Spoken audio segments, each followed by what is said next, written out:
Of letters സാഹിത്യോത്സവം 51ന്റെ വിജയകരമായ യാത്രയിലെ 8ാം ദിനത്തിലേക്ക് ഏവർക്കും സ്വാഗതം.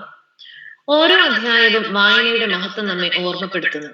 പുസ്തക താളുകളിലൂടെ യാത്ര ചെയ്യുമ്പോൾ പുതിയ സംസ്കാരങ്ങളെക്കുറിച്ച് അറിയുവാനും വ്യത്യസ്ത കാലഘട്ടങ്ങളിലേക്ക് കടന്നു ചെല്ലാനും സാധിക്കും. വായന നമ്മുടെ അറിവിനെയും ഭാവനയെയും വിമർശനാത്മക ചിന്തയെയും വികസിപ്പിക്കുന്നു. സാഹിത്യത്തിന്റെ ആഴവും സങ്കീർണതയും മനസ്സിലാക്കാൻ സഹായിക്കുന്നു. വാക്കുകളുടെ മായാലോകം സൃഷ്ടിക്കുന്ന ഈ വേദിയിൽ സ്വാഗത പ്രസംഗത്തിനായി കോളേജ് പ്രിൻസിപ്പാളും പ്രോഗ്രാമിന്റെ ജനറൽ കൺവീനറുമായ ഡോക്ടർ എസ് രശ്മി ടീച്ചറിനെ ക്ഷണിക്കുന്നു.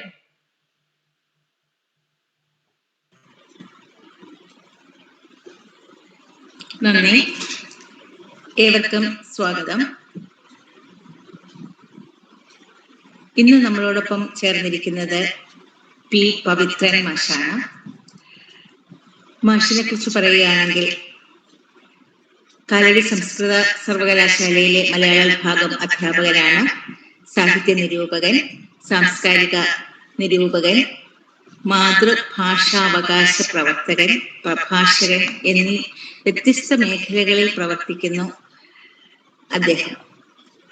നമുക്കറിയാം, നമ്മുടെ ഈ കുന്നം ഫെസ്റ്റിവൽ ഓഫ് ലെറ്റേഴ്സ് എന്ന സാഹിത്യോത്സവത്തിൽ ഓരോ രംഗത്തെയും പ്രശസ്തരായ വ്യക്തിത്വങ്ങളെ നമ്മളോടൊപ്പം ചേർത്ത് വെച്ച് അവരുടെ ആശയങ്ങളെയൊക്കെ നമുക്ക് കേൾക്കാനും അവരുടെ ചിന്തകളെ പങ്കിടാനും ഒക്കെ ഉള്ളൊരു വേദിയാണിത്. മാഷിനാലും ഇതെല്ലാം BEd വിദ്യാർത്ഥികളാണ്, അവരുടെ അധ്യാപകരാണ്. അധ്യാപക വിദ്യാർത്ഥികൾക്ക് എപ്പോഴും അവര് ഈ സാഹിത്യത്തിനോടും നമ്മുടെ സാഹിത്യ രചനകളോടൊക്കെ ആഭിമുഖ്യം പുലർത്തുന്നവരാണ്. പുതിയ ആൾക്കാരെ കാണാനും പരിചയപ്പെടാനും ഒക്കെ ഉള്ളൊരു വേദിയാണ് ഇത്. ഞങ്ങളുടെ ക്ഷണം സ്വീകരിച്ച് ഫംഗ്ഷനിൽ പങ്കെടുക്കുന്നതിൽ വളരെ സന്തോഷം, അഭിമാനം. ഏറ്റവും സ്നേഹത്തോടെ ഹൃദയപൂർവ്വം കുന്നം ഫെസ്റ്റിവൽ ഓഫ് ലെറ്റേഴ്സ് സാഹിത്യോത്സവത്തിലേക്ക് സ്വാഗതം ചെയ്യുന്നു. സ്വാഗതം സാർ. ഇവിടെ ചേർന്നിരിക്കുന്ന ബാക്കി എല്ലാവരെയും സ്വാഗതം ചെയ്യും.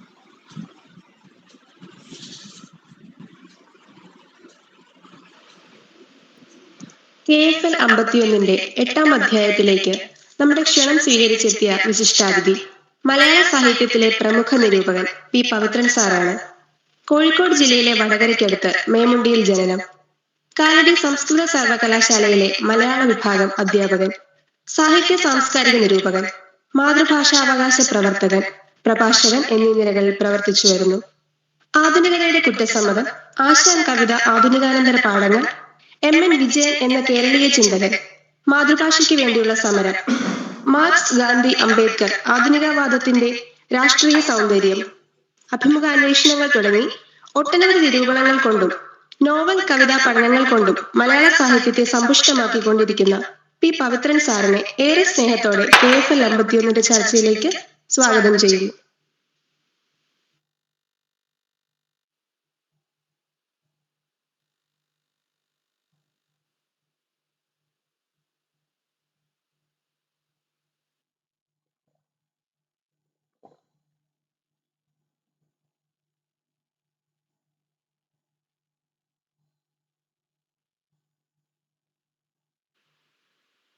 സാർ കേൾക്കാൻ പറ്റുന്നില്ല, സാർ മ്യൂട്ടാണ്.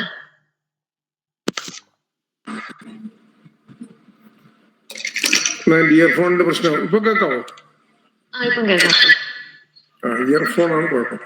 ഞാൻ ചോദിച്ചത്, ഇത് മലയാള വിദ്യാർത്ഥികൾ മാത്രമാണോ എല്ലാ വിദ്യാർത്ഥികളും ഉണ്ടോ? എല്ലാ വിദ്യാർത്ഥികളും ഉണ്ട്, മലയാളം വിദ്യാർത്ഥികളും ഉണ്ട്, സയൻസിന്റെ ആളുകളും ഉണ്ട്. എല്ലാ department, physical science, natural science, social science, Malayalam, മറ്റു എല്ലാ കോളേജുകളിലും, കേരളത്തിലുള്ള എല്ലാ കോളേജുകളിലും നിന്നുള്ള വിദ്യാർത്ഥികളുണ്ട് സാർ. എല്ലാ കോളേജുകളിലും എല്ലാ വിഷയങ്ങളുടെയും BEd വിദ്യാർത്ഥികളുണ്ട് അല്ലെ? അതെ സാർ.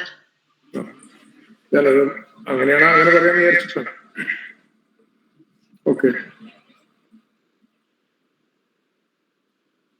ഒന്നാമത്തെ കാര്യം, ഞാൻ BEd കഴിഞ്ഞ ഒരാളല്ല.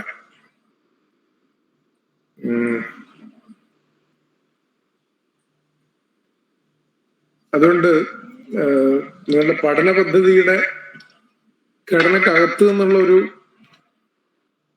സംഭാഷണം കേൾക്കാനല്ലേ ഞാൻ ഇയർഫോൺ ഒഴിഞ്ഞതുകൊണ്ട്? കേൾക്കാം സാർ.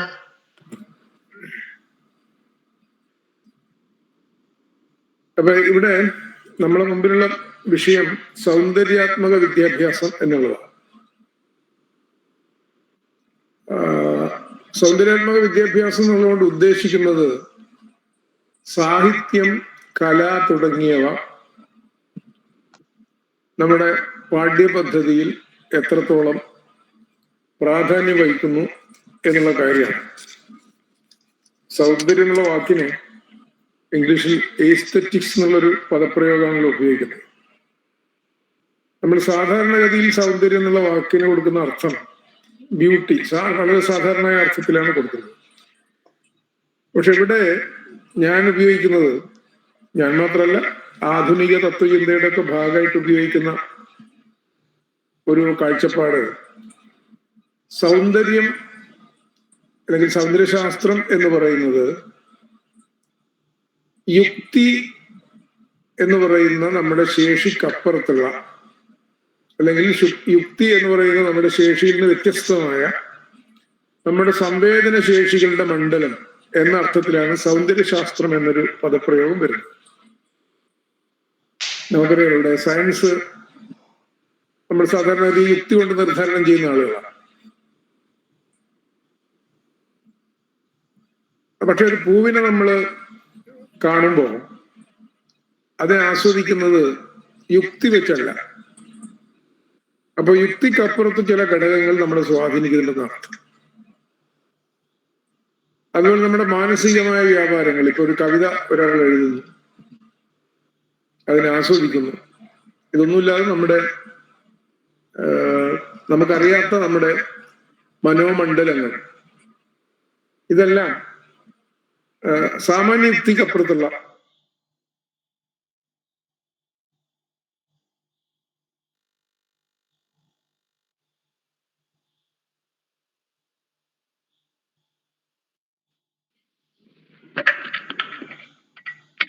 ഞാൻ പറയുന്നത് കേൾക്കാൻ കഴിയുന്നുണ്ടോ?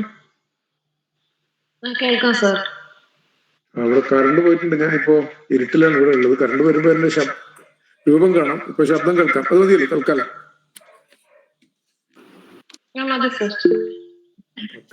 എന്റെ ഇൻവെർട്ടർ ഒക്കെ ഓൺ ചെയ്ത് തരണം. അപ്പോ അതുകൊണ്ട് എല്ലാ വിഷയങ്ങളിലെയും ആളുകൾ ഉള്ളതുകൊണ്ട് ഞാൻ പൊതുവെ നമ്മുടെ മനുഷ്യജ്ഞാനത്തിന്റെ മണ്ഡലത്തിൽ സൗന്ദര്യശാസ്ത്രം എന്ന് പറയുന്ന വിഷയം എവിടെ നിൽക്കുന്നു എന്ന നിലയിൽ ഒന്ന് വിശദീകരിക്കാം. സൗന്ദര്യശാസ്ത്രം എന്നുള്ള വിഷയം ഫിലോസഫിയുടെ, തത്വചിന്തയുടെ ഒരു മേഖലയാണ്. അതിന്റെ ഒരു വിഷയമേഖലയാണ് സൗന്ദര്യശാസ്ത്രം എന്ന് പറയുന്നത്.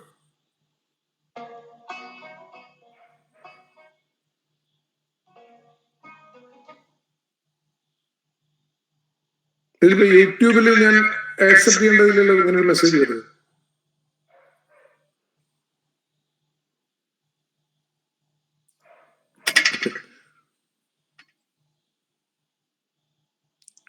വീണ്ടും ഞാൻ കേൾക്കുന്നുണ്ടെന്ന് വിചാരിക്കുന്നു.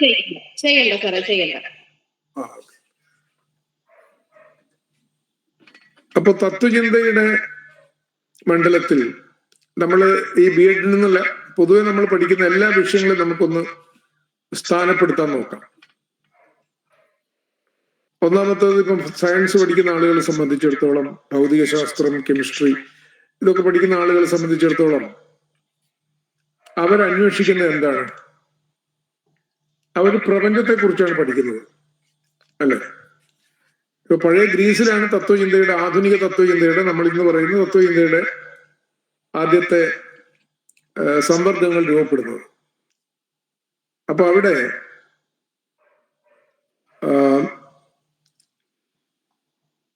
എന്താണ് പ്രപഞ്ചം, അല്ലെങ്കിൽ എന്തുകൊണ്ടാണ് പ്രപഞ്ചത്തെ നിർമ്മിച്ചത് എന്നുള്ള വിഷയമാണ് അവര് ആദ്യമായിട്ട് അന്വേഷിച്ചത്. ഒരു മിനിറ്റ്, ഞാൻ ഒന്ന് വെളിച്ചുണ്ടാക്കാൻ പറ്റുന്നു, ഇവിടെ ചൂടുണ്ട്. ഒരു മിനിറ്റ്.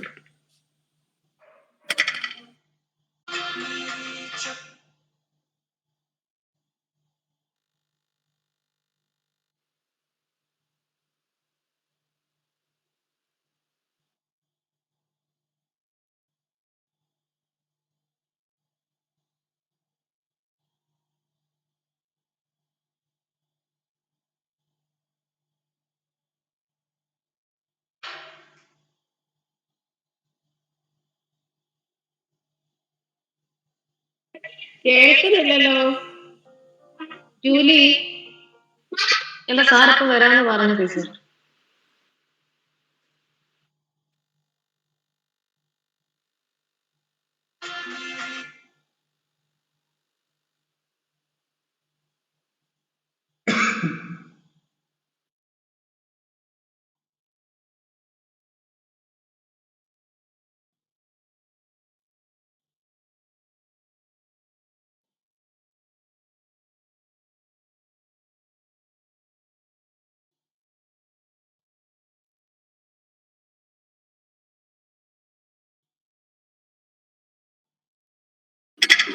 ഇപ്പൊ കേൾക്കാം, കാണാമെന്ന് ഞാൻ വിചാരിക്കുന്നു.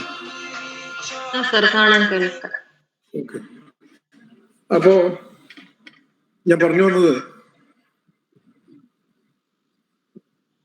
തത്വചിന്തയിൽ തത്വചിന്ത എന്നുള്ള വാക്കിന്റെ അർത്ഥം അറിവിനോടുള്ള സ്നേഹം എന്നാണ് എന്ന് അറിയാൻ ഞാൻ വിചാരിക്കുന്നു.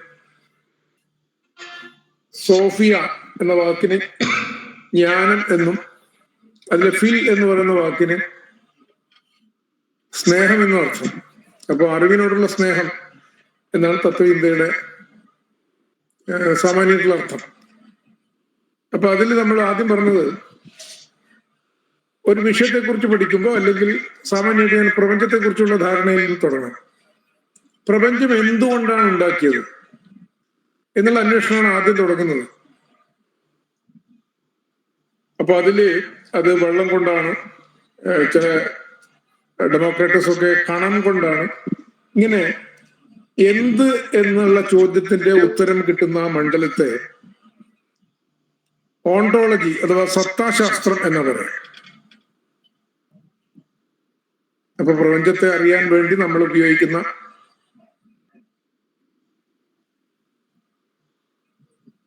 അന്വേഷണത്തിൽ എന്ത് എന്നുള്ളതിന്റെ ഉത്തരത്തിന്റെ മണ്ഡലമാണ് സത്തയുടെ മണ്ഡലം, ഓണ്ടോളജിയുടെ മണ്ഡലം. അത് സാഹിത്യത്തിലേക്ക് വരുമ്പം, സാഹിത്യ വിദ്യാർത്ഥികൾ കൂടിയുള്ളതുകൊണ്ട് സാഹിത്യത്തിലേക്ക് വരുമ്പോൾ നമ്മളൊരു മനഃശാസ്ത്ര നിരൂപണം നടത്തുമ്പോൾ അതിൻ്റെ അകത്ത് എന്താണുള്ളത്, ഈഡിപ്പസ് കോംപ്ലക്സ് നമ്മൾ അന്വേഷിക്കും, അല്ലെങ്കിൽ നാർസിസിസം നമ്മൾ അന്വേഷിക്കുന്നു, അല്ലെങ്കിൽ പാഠത്തിന്റെ അബോധം നമ്മൾ അന്വേഷിക്കുന്നു. അപ്പൊ അതിൽ അന്വേഷിക്കുന്നത് എന്ത് എന്നുള്ളതിന്റെ ഉത്തരമാണ് നമ്മൾ ഓണ്ടോളജി, സത്താശാസ്ത്രം എന്ന് വിളിക്കുന്നത്. വ്യക്തമായി ഞാൻ വിചാരിക്കുന്നു. രണ്ടാമത്തത് അത് ഓണ്ടോളജി അഥവാ സത്താശാസ്ത്രം. ഞാൻ പെഡഗോഗി വരുന്നതുകൊണ്ടാണ് ആ നിലയിൽ കൂടി പറയുന്നത്. രണ്ടാമത് ഉള്ള ഒരു മേഖല, തത്വചിന്തയുടെ മേഖല, എപ്പിസ്റ്റമോളജി എന്നാണ്. എപ്പിസ്റ്റമോളജി എന്ന് വെച്ചാൽ എന്താണ് നമ്മൾ അന്വേഷിക്കുന്നതല്ല, അന്വേഷിക്കുന്ന കാര്യങ്ങൾ എങ്ങനെയാണ് നാം അറിയുന്നത്, ഹൗ വി നോ. ആ മണ്ഡലം, അതായത് തിയറി ഓഫ് നോളജിന്റെ മണ്ഡലത്തെയാണ് എപ്പിസ്റ്റമോളജി, ജ്ഞാനശാസ്ത്രം എന്ന് വിളിക്കുന്നത്. അപ്പൊ ആദ്യത്തെ സത്താശാസ്ത്രം, മറ്റത് ജ്ഞാനശാസ്ത്രം. അപ്പോ എങ്ങനെ അറിയുന്നു എന്ന് ചോദിച്ചാൽ, നമുക്ക് ഇപ്പോ വെള്ളത്തിന്റെ ചൂടറിയാൻ ടെമ്പറേച്ചർ മുഖാന്തരം നമുക്ക് തെർമോമീറ്റർ കൊണ്ട് അളക്കാം, കൈ അതിൽ കുത്തി നോക്കിയിട്ട് അളക്കാം. അപ്പൊ അറിവിന് നമ്മൾ ഉപയോഗിക്കുന്ന ആ മീഡിയത്തെ, ജ്ഞാനമാധ്യമത്തെയാണ്, അല്ലെങ്കിൽ അത് ഉൾപ്പെടുന്ന മേഖലയാണ് എപ്പിസ്റ്റമോളജി എന്ന് പറയുന്നത്, ജ്ഞാനശാസ്ത്രം. മൂന്നാമത്തെ മേഖല ലോജിക് എന്ന് പറയുന്നത്. ലോജിക് എന്ന് പറഞ്ഞാൽ നമ്മള് എന്താണ് അന്വേഷിക്കുന്ന വസ്തു ഉണ്ട്, അന്വേഷിക്കാൻ നമ്മുടെ മുമ്പിൽ ഒരു അറിവിന്റെ രീതിയുണ്ട്, എങ്ങനെയെന്നുള്ള രീതിയുണ്ട്. ആ അന്വേഷണ പ്രക്രിയയിൽ നമ്മൾ ഉപയോഗിക്കുന്ന യുക്തിയുടെ മേഖലയാണ്, ലോജിക്കിന്റെ മേഖലയാണ്. നിങ്ങൾ പഠിച്ചിട്ടുണ്ടാവും, സിലോജിസം ഒക്കെ പഠിച്ചിട്ടുണ്ടാവും എന്ന് വിചാരിക്കും. എല്ലാവരും മരിക്കും, എല്ലാ മനുഷ്യരും മരിക്കും, സോക്രട്ടീസ് ഒരു മനുഷ്യനാണ്, സോക്രട്ടീസ് മരിക്കും എന്നൊക്കെ പറയുന്ന മറ്റുള്ള യുക്തിയുടെ നിർദ്ധാരണം. അപ്പൊ ആ മേഖലയാണ് ലോജിക് എന്ന് വിളിക്കുന്നത്. അപ്പൊ ആദ്യത്തത് എന്താണ് എന്നത്, രണ്ടാമത്തെ എങ്ങനെയാണ് എന്നുള്ളത്, മൂന്നാമത്തത് അതിനെ ഏത് തരം യുക്തി കൊണ്ടാണ് നമ്മൾ നിർദ്ധാരണം ചെയ്യുന്നത്. അപ്പൊ ഇത് സയൻസ് പഠിക്കുന്ന ആളുകളെ സംബന്ധിച്ചിടത്തോളം ഈ 3 മേഖലകളും വളരെ പ്രസക്തമാണ്. നമ്മൾ ഒരു കാര്യത്തെ അറിയാൻ വേണ്ടി നമ്മൾ ഉപയോഗിക്കുന്ന വിവിധ അറിവുകളുടെ രീതിയാണ് ഇതൊക്കെ വിശദീകരിക്കുന്നത്. ഒരു തരത്തിൽ പറഞ്ഞാൽ അറിവ് ഈ നിലയിൽ അവസാനിച്ചു എന്ന് പറയാം. ഇത് 3 കാര്യങ്ങളുണ്ടെങ്കിൽ ഏത് കാര്യത്തെയും മനസ്സിലാക്കാനുള്ള ഘടകങ്ങളായി കഴിഞ്ഞു എന്ന് വേണം നമുക്ക് പറയാം. പക്ഷെ അത് കഴിഞ്ഞിട്ടുള്ള അടുത്ത തത്വചിന്തയുടെ മണ്ഡലത്തെ എത്തിക്സ് എന്നൊരു വാക്കുകൊണ്ട് ഉപയോഗിക്കാം. അറിയാവുന്ന വാക്കാണ് ഇതൊക്കെ. നീതിശാസ്ത്രം അല്ലെങ്കിൽ ചിലപ്പോൾ സാമാന്യ അർത്ഥത്തിൽ ധാർമ്മികത എന്നൊരു വാക്ക് ഉപയോഗിക്കും. അത് എങ്ങനെയാണ് തത്വചിന്തയിൽ പ്രസക്തമെന്ന് ചോദിച്ചാൽ, ഇപ്പോ നമ്മള് ഒരു പരീക്ഷണശാലയിൽ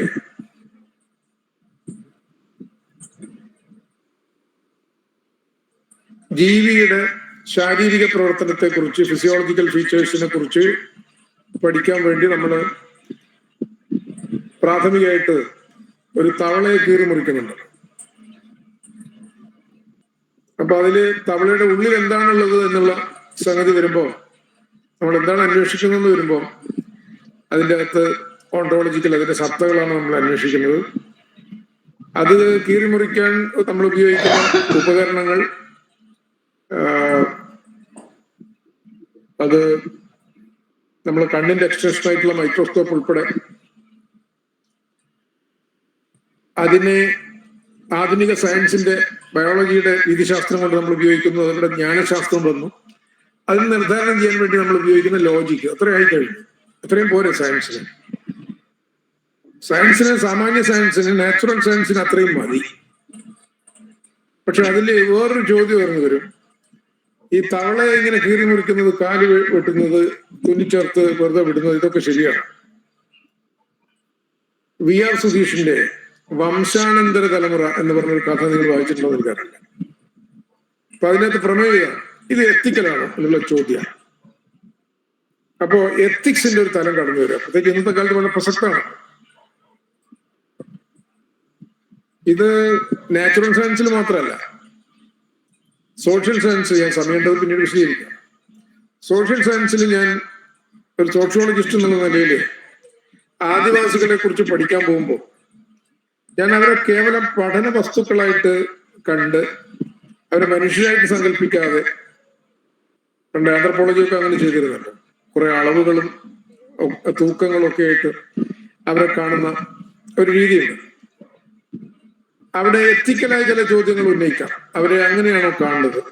നമ്മൾ അവരിൽ നിന്ന് മാറി നിൽക്കുന്ന ആളുകളായിട്ട്, അവരെ അന്യരായിട്ട് കണ്ട് കേവലം വസ്തുക്കളെ പഠിക്കുന്ന പോലെ പഠിക്കേണ്ടതാണോ എന്നൊരു ചോദ്യം വരുമ്പോൾ അവിടെ ഒരു എത്തിക്കൽ ക്വസ്റ്റ്യൻ ഉയർന്നു വരുന്നു. അപ്പൊ അത് എത്തിക്സ് എന്ന് പറയാം. അടുത്ത ചോദ്യമാണ് നമ്മൾ എസ്തെറ്റിക് എന്ന് പറയുന്ന ഘടകം വരുന്നത്. എസ്തെറ്റിക് എന്ന് പറയുമ്പം യുക്തിക്കപ്പുറത്ത് അത് ഉണ്ടാക്കുന്ന വൈകാരികമായ, ആനുഭൂതികമായ തലങ്ങളാണ്. ഒരു തവളയെ കീറി മുറിക്കുമ്പം ഒരു സാധാരണഗതിയിലുള്ള ഒരു ശാസ്ത്രജ്ഞന് വൈകാരികമായി ഒന്നും തോന്നുന്നില്ല. പക്ഷെ തവളയെ തൊടുമ്പോ, മണക്കുമ്പോ ഇന്ദ്രിയാനുഭവപരമായ അല്ലെന്നുണ്ടാക്കുന്ന മറ്റ് വൈകാരികമായ ഒരുപാട് സ്തോഭങ്ങൾ നമ്മുടെ മേഖലയിലുണ്ട്. ഈ മണ്ഡലത്തെയാണ് ഞാനത് സയൻസിന്റെ യുക്തിക്കകത്തുനിന്ന് സാമാന്യമായിട്ട് പറഞ്ഞതല്ല, ഞാൻ പിന്നീട് മറ്റൊരു തരത്തിൽ വിശദീകരിക്കും. അപ്പൊ ഇതിന് ഈ നിലയിൽ ഈ അറിവിന്റെ പ്രക്രിയക്കകത്ത് നടക്കുന്ന ഈ ആനുഭൂതികമായ മണ്ഡലത്തെയാണ് എസ്തെറ്റിക്കൽ എന്ന് വിളിക്കുന്നത്. അപ്പൊ ആ ഘടകങ്ങൾ മനസ്സിലായി ഞാൻ വിചാരിക്കുന്നു. ജ്ഞാനമേഖലയിലെ വേറെ പിന്നാലെ തത്വചിന്തയുടെ മേഖലയിലേക്ക് വികസിച്ചു വരുമ്പോൾ പിന്നീട് സോഷ്യോ പൊളിറ്റിക്കൽ ഫിലോസഫി തുടങ്ങിയ കാര്യങ്ങളൊക്കെ പിന്നീട് വരും. ഞാനിപ്പോ അതിലേക്ക് കടക്കുന്നില്ല. നമ്മുടെ വിഷയം താൽക്കാലികമായിട്ടതല്ല. ഇപ്പൊ പറഞ്ഞു വന്നൊരു ചുരുക്കം, സൗന്ദര്യശാസ്ത്രം അല്ലെങ്കിൽ നമ്മുടെ അനുഭൂതി മണ്ഡലം എന്ന് പറയുന്നത് അറിവിന്റെ, അന്വേഷണത്തിന്റെ, ചിന്തയുടെ മേഖലകളിൽ പ്രധാനപ്പെട്ട ഒന്നാണല്ലോ. തത്വചിന്തയുടെ ചരിത്രം നമ്മൾ തുടർന്ന് കാണുമ്പോൾ ആധുനിക കാലഘട്ടം വന്നതോടുകൂടി ഇത് ഞാൻ ഗ്രീസിന്റെ യുക്തി വെച്ചാണ് ആദ്യം പറഞ്ഞത്. ആധുനിക കാലഘട്ടം വന്നതോടുകൂടി ഇത് മറ്റൊരു തരത്തിൽ ക്രമീകരിക്കപ്പെടുന്നുണ്ട് ഫിലോസഫിയുടെ ഒരു കാഴ്ചപ്പാടിന്റെ അടിസ്ഥാനത്തിൽ. യൂറോപ്യൻ ചരിത്രത്തില് ആധുനികത, മോഡേൺ എന്ന് നമ്മൾ പറയുന്ന മണ്ഡലം പ്രാഥമികമായിട്ട് 3 ഘട്ടങ്ങളിലൂടെ കടന്നുപോയിട്ടുണ്ട്. അതിലൊന്നിനെ നവോത്ഥാനം എന്ന് വിളിക്കും, രണ്ടാമത്തതിനെ മതനവീകരണം, റിഫർമേഷൻ എന്ന് വിളിക്കും, മൂന്നാമത്തതിനെ എൻലൈറ്റൻമെന്റ് മോഡേണിറ്റി അഥവാ പ്രബുദ്ധതാപരമായ ആധുനികത എന്ന് വിളിക്കും. നമ്മളിപ്പോ കേരളത്തെ കുറിച്ച് പറയുന്നത് പൊതുവെ ഇതിനൊക്കെ മൊത്തത്തിൽ നവോത്ഥാനം എന്നാണ് വിളിക്കുക. പക്ഷെ യൂറോപ്പിനെ സംബന്ധിച്ച് പറയുമ്പോൾ ഇതിനെ 3 ഘട്ടങ്ങളായിട്ട് തന്നെ പറയാം. അങ്ങനെ പറയുന്നതുകൊണ്ട് ചില ഗുണങ്ങളുണ്ട്, പറയാൻ വേണ്ടിയിട്ട് ഞാൻ അങ്ങനെ മുന്നാക്കി തിരിച്ചത്. ഈ നവോത്ഥാനം എന്ന് പറയുന്ന ഘട്ടത്തിൽ നമ്മളിപ്പോ നവോത്ഥാനത്തെ കുറിച്ച് ഒരുപാട് പഠിച്ചു. ഡാന്റെയുടെ കാര്യങ്ങൾ പഠിച്ചു, നവോത്ഥാന ചിത്രകാരന്മാരെ കുറിച്ച് അറിയാം. അത് നവോത്ഥാനം വിളിക്കാൻ കാരണം യൂറോപ്പിലെ മതാധിപത്യത്തിന്റെ കാലഘട്ടം കഴിഞ്ഞ് മതമല്ലാതെ മറ്റൊരു ജ്ഞാനവും ആവശ്യമില്ല എന്ന് കരുതിയിരുന്ന, മതത്തെ വെല്ലുവിളിക്കുന്ന ഒന്നും തന്നെ നമുക്ക് ആവശ്യമില്ല എന്ന് കരുതിയിരുന്ന ഒരു ഘട്ടത്തെ, അതിനാണ് ഇരുണ്ട യുഗം, ഡാർക്ക് ഏജ് എന്ന് വിളിക്കുക, അതിനെ പിന്തള്ളിക്കൊണ്ട് പഴയ ഗ്രീസിലെ ഉൾപ്പെടെയുള്ള അറിവിനെ തിരിച്ചു കൊണ്ടുവരികയും അതിന്റെ അടിസ്ഥാനത്തിൽ പുതിയ മട്ടിൽ കാര്യങ്ങളെ നോക്കിക്കണ്ടു തുടങ്ങുന്ന, ഒരർത്ഥത്തിൽ പഴയ മട്ടാണിത്, പക്ഷെ പുതിയ തരത്തിൽ സമീപ ഭൂതകാലത്തെ പിന്തള്ളിക്കൊണ്ട് പഴയ ഗ്രീസിനെ അന്ന് തടഞ്ഞു വെച്ചിരുന്ന ഗ്രീക്ക് ചിന്തയും സയൻസും ഒക്കെ വീണ്ടും തിരിച്ചു വരുന്നു. അതിൽ ആർക്കിടെക്ചർ ഉൾപ്പെടെയുള്ള പലതും തിരിച്ചു വരുന്നു. അതുകൊണ്ടാണ് അതിന്റെ നവോത്ഥാനം എന്നുള്ള വാക്ക് ഉപയോഗിക്കുന്നത്. ആ നിലയില് മതത്തിന്റെ അറിവ് മാത്രമാണ് അറിവ് എന്നുള്ളതിൽ മാറിയിട്ട് ഒരു പുതിയ യുഗം പിറക്കുന്നു. അതിനെയാണ് നവോത്ഥാനം എന്ന് വിളിക്കുന്നത്.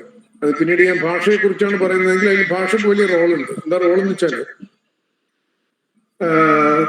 മതാധിപത്യത്തിന്റെ കാലഘട്ടത്തില് ലത്തീൻ എന്ന് പറയുന്ന ഭാഷക്കായിരുന്നു പ്രാധാന്യമെങ്കിൽ മറ്റു ഭാഷകളൊന്നും, യൂറോപ്പിലെ നാട്ടുഭാഷകളൊന്നും തന്നെ അറിവിന്റെ മാധ്യമമായിട്ട് ഉപയോഗിക്കപ്പെടാതിരുന്ന ഒരു കാലഘട്ടമായിരുന്നു ഇരുണ്ട യുഗം എന്ന് വിളിക്കുന്ന മതാധിപത്യത്തിന്റെ കാലഘട്ടമെങ്കിൽ, നവോത്ഥാനത്തിന്റെ കാലഘട്ടത്തിലാണ് ഇന്ന് നമ്മൾ യൂറോപ്യൻ ഭാഷകൾ എന്ന് പറയുന്ന ഇംഗ്ലീഷ് ഉൾപ്പെടെയുള്ള ഭാഷകൾ സാഹിത്യത്തിന്റെയും സയൻസിന്റെയും മറ്റെല്ലാ അറിവുകളുടെയും മാധ്യമമായിട്ട് ഉപയോഗിക്കപ്പെടുന്നത്. അതുകൊണ്ട് നവോത്ഥാനത്തിന് ആ നിലയിലുള്ള ഒരു പങ്കുണ്ട്. നമ്മുടെ ഇന്ത്യയെ സംബന്ധിച്ചിടത്തോളം സംസ്കൃതമായിരുന്നു ഒരു കാലത്ത് എല്ലാ അറിവിന്റെയും കേന്ദ്രമെങ്കിൽ, പിന്നീട് എങ്ങനെ നമ്മുടെ മലയാളം ഉൾപ്പെടെയുള്ള ഭാഷകൾ അതിന് പകരം നാട്ടുഭാഷകളെല്ലാം എങ്ങനെ ശക്തിപ്പെടുന്നു എന്നതുപോലെ. അതുകൊണ്ട് നവോത്ഥാനം ആ നിലയിൽ സർക്കാർ, അത് മറ്റൊരു വിഷയമാണ്, ഞാനിപ്പോൾ അത് പറഞ്ഞു വെച്ചു പോകും. രണ്ടാമത് റിഫർമേഷൻ എന്ന് പറയുന്നത് മതനവീകരണമാണ്. ലൂഥറിയൻ അച്ചടിയൊക്കെ വരുന്നതിന് വലിയ പങ്കുണ്ടതില്. അതായത് നേരത്തെ ബൈബിള് കുറച്ചു പേർക്ക് മാത്രം നേരിട്ട് കാണാൻ കഴിയുകയും വായിക്കാൻ കഴിയുകയും ചെയ്യുന്ന സാഹചര്യം വിട്ടിട്ട് അച്ചടിയൊക്കെ വരുമ്പോൾ എല്ലാവരുടെ കയ്യിലും അച്ചടിച്ച ബൈബിൾ എത്തുന്നു. പൗരോഹിത്യത്തിന്റെ ഇടനിലയില്ലാതെ നേരിട്ട് ദൈവിക വചനങ്ങളുമായിട്ട് ആളുകൾക്ക് ബന്ധപ്പെടാൻ കഴിയുന്നു. അതിന്റെ അടിസ്ഥാനത്തിൽ പഴയ മതം മറ്റൊരു നിലയിൽ ചോദ്യം ചെയ്യപ്പെടുന്നു. ആ നിലയിൽ മതനവീകരണം എന്ന് പറയുന്ന ഒരു ഘട്ടം രൂപപ്പെടുന്നു. ഒരു 12, 15, 16 നൂറ്റാണ്ടുകളിൽ നടക്കുന്ന പ്രക്രിയയാണ് പറഞ്ഞതൊക്കെ. 17-ാം നൂറ്റാണ്ടാകുമ്പോൾ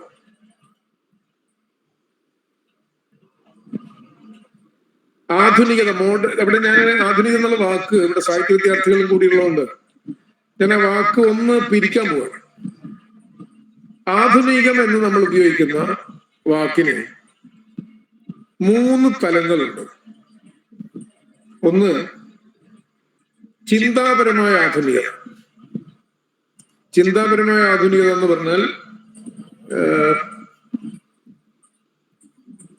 റെനെ ദക്കാർത്തിന്റെ 17-ാം നൂറ്റാണ്ടിലെ, നിങ്ങൾ വീട്ടിലൊക്കെ പഠിക്കുന്നുണ്ടെന്ന് ഞാൻ വിചാരിക്കുന്നു, റെനെ ദക്കാർത്ത് എന്ന് പറയുന്ന ഫ്രഞ്ച് തത്വചിന്തകൻ 17-ാം നൂറ്റാണ്ടിൽ അദ്ദേഹത്തിന്റെ വളരെ പ്രധാനപ്പെട്ട ഒരു വാക്യം എല്ലാവരും കേട്ടിരിക്കും. I think therefore I am. ഞാൻ ചിന്തിക്കുന്നു, അതിനാൽ ഞാനുണ്ട്. വളരെ പ്രധാനപ്പെട്ട ഒരു വാക്യമാണ്.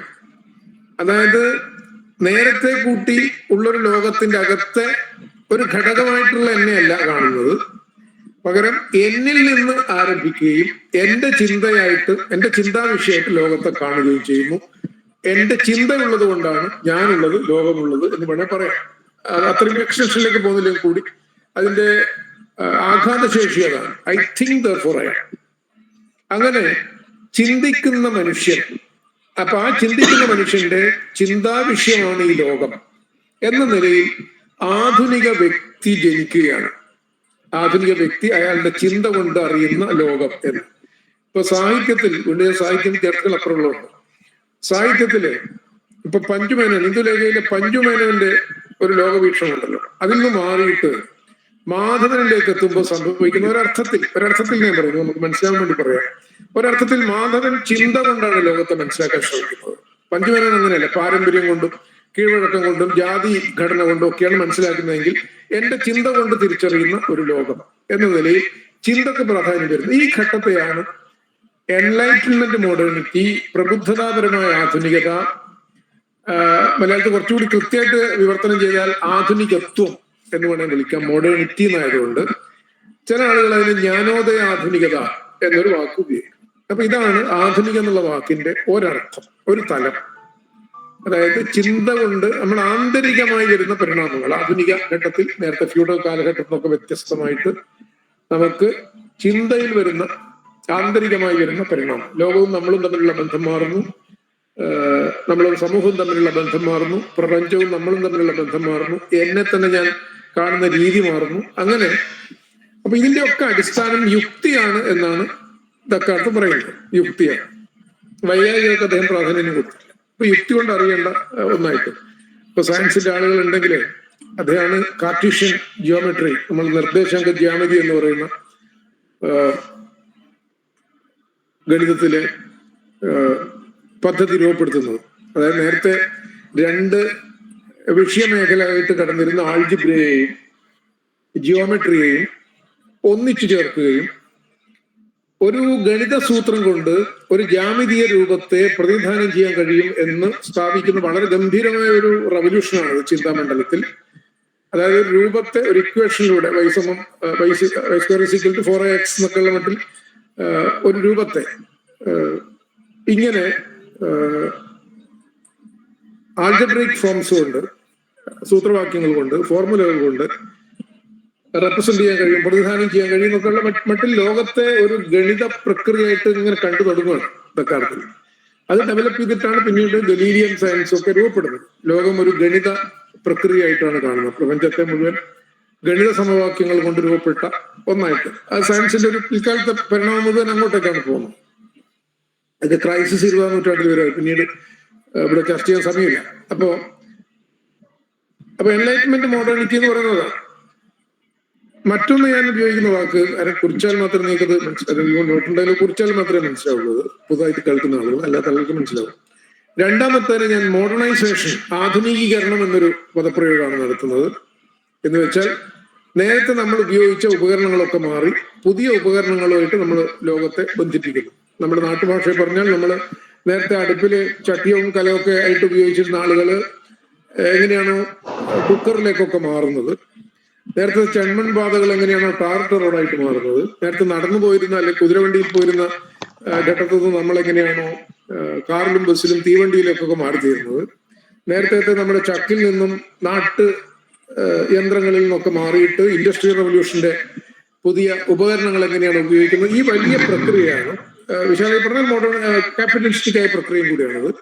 വ്യവസായ വിപ്ലവത്തിന്റെ പ്രക്രിയയാണ്. ഈ പ്രക്രിയയെ നമുക്ക് ആധുനികീകരണം, മോഡേണൈസേഷൻ എന്ന ഒരു പദപ്രയോഗം കൊണ്ട് വിശദീകരിക്കാം. അപ്പൊ ഞാൻ രണ്ടു കാര്യം പറഞ്ഞു. മോഡേണിറ്റി, ചിന്താ മേഖലയിൽ വരുന്ന മാറ്റം. രണ്ടാമത്തെ മോഡേണൈസേഷൻ, അത് നമ്മുടെ സാമൂഹ്യ ജീവിതത്തിലും ബന്ധങ്ങളിലൊക്കെ വരുന്ന മാറ്റം. മൂന്നാമത്, ഞാൻ സാഹിത്യ വിദ്യാർത്ഥികൾ കൺഫ്യൂസ്ഡ് ആവാതിരിക്കാൻ വേണ്ടിയാണ് ഞാൻ വിശദീകരിക്കുന്നത്. മൂന്നാമത് 19-ാം നൂറ്റാണ്ടിന്റെ അവസാനം യൂറോപ്പില്, അതേപോലെ കേരളത്തിലൊക്കെ ഇന്ത്യൻ സാഹിത്യത്തിലൊക്കെ 1950-കൾക്കൊക്കെ ശേഷം വരുന്ന സാഹിത്യത്തിലെ പ്രവണതയെ നമ്മൾ ആധുനികതാവാദം, മോഡേണിസം എന്ന് വിളിക്കും. വിജയന്റെയും ആനന്ദിന്റെയും അയ്യപ്പണിക്കരുടെയും സച്ചിദാനന്ദന്റെയും ഒക്കെ കൃതികൾ ഒക്കെ ഉൾപ്പെടുന്ന മേഖല. യൂറോപ്പിലാണെങ്കിൽ പിക്കാസോവും ദാലിയും ടി.എസ്. എലിയറ്റും സാഹിത്യത്തിൽ ഉൾപ്പെടുന്ന മേഖല. ഇങ്ങനെ 3 തരത്തിൽ നമ്മൾ മോഡേൺ എന്നൊരു വാക്ക് ഞാൻ വിശദീകരിച്ചു കഴിഞ്ഞു. അത് എന്തിനാന്ന് വെച്ചാൽ ഞാൻ പിന്നീട് പറയാം. Descartes French ഫിലോസഫറാണ്. അദ്ദേഹത്തിൽ നിന്ന് 18ാം നൂറ്റാണ്ടിൽ ആധുനികത്വത്തിൽ ഏറ്റവും വലിയ ടവറിംഗ് ആയിട്ടുള്ള ചിന്തകരിൽ ഒരാളായ ഇമ്മാനുവൽ കാന്റിലേക്ക് എത്തുമ്പോൾ അദ്ദേഹമാണ് ചിന്തയെ മുഴുവൻ ക്രമീകരിച്ചാണ്. നമ്മൾ ഇന്നത്തെ ലോകത്തിന്റെ ചിന്താക്രമത്തെ ആധുനിക രീതിയിൽ ക്രമീകരിച്ച ഏറ്റവും മഹാനായ ചിന്തകൻ അദ്ദേഹം. അദ്ദേഹത്തെ പിന്നീട് വിമർശിച്ച് തള്ളിയിട്ടൊക്കെയാണ് പോകുന്നതെങ്കിലും ആ ക്രമീകരണത്തിൽ അദ്ദേഹത്തിന് വലിയ റോളുണ്ട്. അദ്ദേഹം 3 പ്രധാന കൃതികൾ എഴുതി. ഒന്ന് ക്രിട്ടിക് ഓഫ് പ്യുവർ റീസൺ, 1870 ശേഷം എഴുതപ്പെടുന്ന കൃതികളാണ്. അതേപോലെ രണ്ടാമത്തെ കൃതി ക്രിട്ടിക് ഓഫ് പ്രാക്ടിക്കൽ റീസൺ, മൂന്നാമത്തെ കൃതി critique of judgement. Immanuel Kant, KNT, German ചിന്തകൻ. അദ്ദേഹം ക്രിട്ടിക് എന്ന വാക്ക്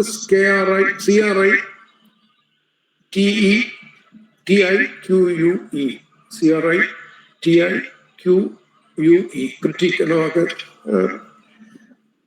പര്യാലോചന, സൂക്ഷ്മാന്വേഷണം, ഉപാധികളെ വിശദീകരിക്കൽ എന്നൊക്കെയുള്ള അർത്ഥമാണ് ക്രിട്ടിക് എന്ന വാക്കിനർത്ഥം.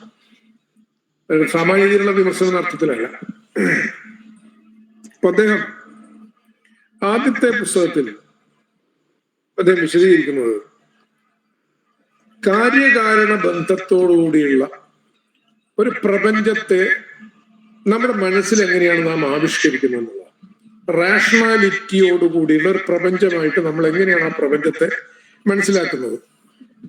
കാര്യകാരണ ബന്ധം, ഘടകവും സാകല്യവും തമ്മിലുള്ള ബന്ധം വലിയ ഫിലോസഫിക്കൽ ചർച്ചയാണ്. ഞാൻ ഒറ്റ ഉദാഹരണം കൊണ്ട് പറയാം.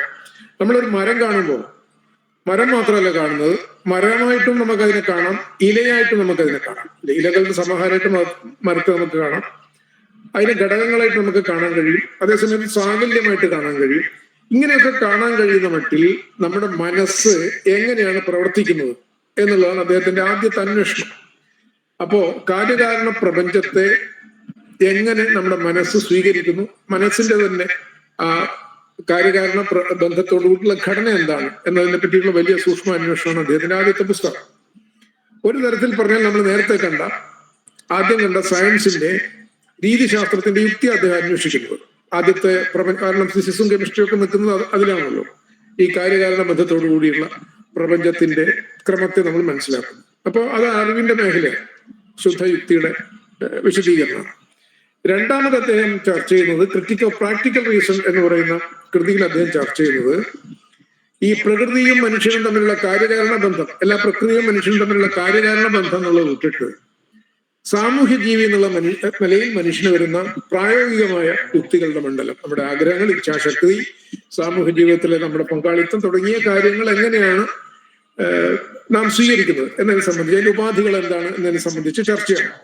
ഇപ്പൊ സോഷ്യൽ സയൻസ് എന്നൊക്കെ പറയാവുന്ന മേഖല വേണമെങ്കിൽ അതാന്ന് പറയാം. ഇവിടെ sociology students, history students, social സയൻസിന്റെ എക്കണോമിക്സിന്റെ സ്റ്റുഡൻസ്, അങ്ങനെയല്ല എഡ്യൂക്കേഷൻ തുടങ്ങി നമ്മൾ സാമൂഹ്യ ശാസ്ത്രം എന്ന് പറയുന്ന മേഖലയുടെ ഒക്കെ തന്നെ ഫിലോസഫിയുടെ തലം എന്ന് പറയുന്നത് ഈ രണ്ടാമത്തെ വളരെ പ്രായോഗികമായ യുക്തിയുടെ മേഖല. അപ്പൊ ഈ രണ്ടും കഴിഞ്ഞാൽ പിന്നീട് മനുഷ്യനെ, ഞാൻ പറയുന്ന കേൾക്കാൻ ഞാൻ വിചാരിക്കുന്നുണ്ട്. കേൾക്കാലോ? ഇതിനിടയിൽ എന്തൊക്കെയോ മെസ്സേജുകൾ ഇങ്ങനെ വന്നു പോകുന്നുണ്ട്, അത് എന്നെ കട്ടാക്കാൻ സംശയിക്കും. അപ്പൊ ഈ രണ്ട് കാര്യങ്ങൾ കൊണ്ട് ജ്ഞാനം മുഴുവൻ ഒരർത്ഥത്തിൽ അവസാനിച്ചു എന്ന് പറയാം, അല്ലെ? ആലോചിച്ചു. പ്രകൃതിശാസ്ത്രം വന്നു കഴിഞ്ഞു, സാമൂഹ്യ ശാസ്ത്രപരമായ എല്ലാ അറിവുകളും വന്നു. ഇത് മാത്രം പോരെയല്ലേ മനുഷ്യന് ലോകത്തെ അറിയാൻ വേറെന്തെങ്കിലും അറിവിന്റെ ആവശ്യമുണ്ടോ? അവിടെയാണ് അദ്ദേഹത്തിന്റെ മൂന്നാമത്തെ പുസ്തകം വരുന്നത്, ക്രിട്ടിക് ഓഫ് ജഡ്ജ്മെന്റ് എന്ന് പറയുന്ന പുസ്തകം. അതില് അദ്ദേഹം ചർച്ച ചെയ്യുന്നത് ഇത് രണ്ടിലും പെടാത്ത മനുഷ്യാനുഭവങ്ങളുടെ മേഖല ഏതാണ്, അതിനെയാണ് എസ്തെറ്റിക്സ് എന്ന് വിളിക്കുന്നത്. അവിടെ നമ്മുടെ അനുഭൂതിയുടെ മേഖലയാണ്. അനുഭൂതി ഈ ആദ്യത്തെ കാര്യകാരണ പ്രകൃതി ബന്ധത്തിലോ അല്ലെങ്കിൽ സാമൂഹ്യപരമായ അത്തരം വിഷയങ്ങളുടെ അപ്പുറത്ത് നിൽക്കുന്ന ഒന്നാണ്. ഇപ്പൊ ഞാൻ പറയാം, വിഷാദം എന്ന് പറയുന്ന, ഞാൻ രാവിലെ വരുമ്പോൾ തന്നെ എനിക്ക് ഡിപ്രഷൻ വരും, ഒരു വിഷാദം തോന്നും. ഇതിനെ നിങ്ങൾ എങ്ങനെയാണ് മനസ്സിലാക്കുന്നത്? സയൻസ് കൊണ്ട് മനസ്സിലാക്കാൻ കഴിയും. സയൻസ് വേറെ നിലക്ക് അത് മനസ്സിലാക്കും, സൈക്യാട്രിന്റെ ഒക്കെ യുക്തിയിൽ. പക്ഷെ ഞാൻ അനുഭവിക്കുന്ന അത് അനുഭവമാണല്ലോ. എനിക്ക് ഭയം ഉണ്ടാകുന്നു. ഭയം എന്ന് പറയുന്നത് ഒരു അനുഭവമാണല്ലോ. ആ അനുഭവത്തെ നിങ്ങൾ എങ്ങനെയാണ് സയൻസ് ആക്കി മാറ്റുക? ആ അനുഭവത്തെ സയൻസ് ആക്കി മാറ്റാൻ പറ്റില്ല. അതിന് നിങ്ങൾ അതിന്റെ അനുഭവം എനിക്ക് വരുമ്പോൾ ആൾട്ടിനാൽ ഗ്രന്ഥികളുടെ പ്രവർത്തനത്തിന് വരുന്ന മാറ്റങ്ങളും എന്റെ വിറയലും അങ്ങനെയുള്ള കാര്യങ്ങളൊക്കെ നിങ്ങൾക്ക് ഫിസിയോളജിയിലൊക്കെ പറയാമെങ്കിലും ഞാൻ അനുഭവിക്കുന്ന അനുഭവത്തെ നിങ്ങൾക്ക് വിനിമയം ചെയ്യാൻ സാധ്യമല്ല.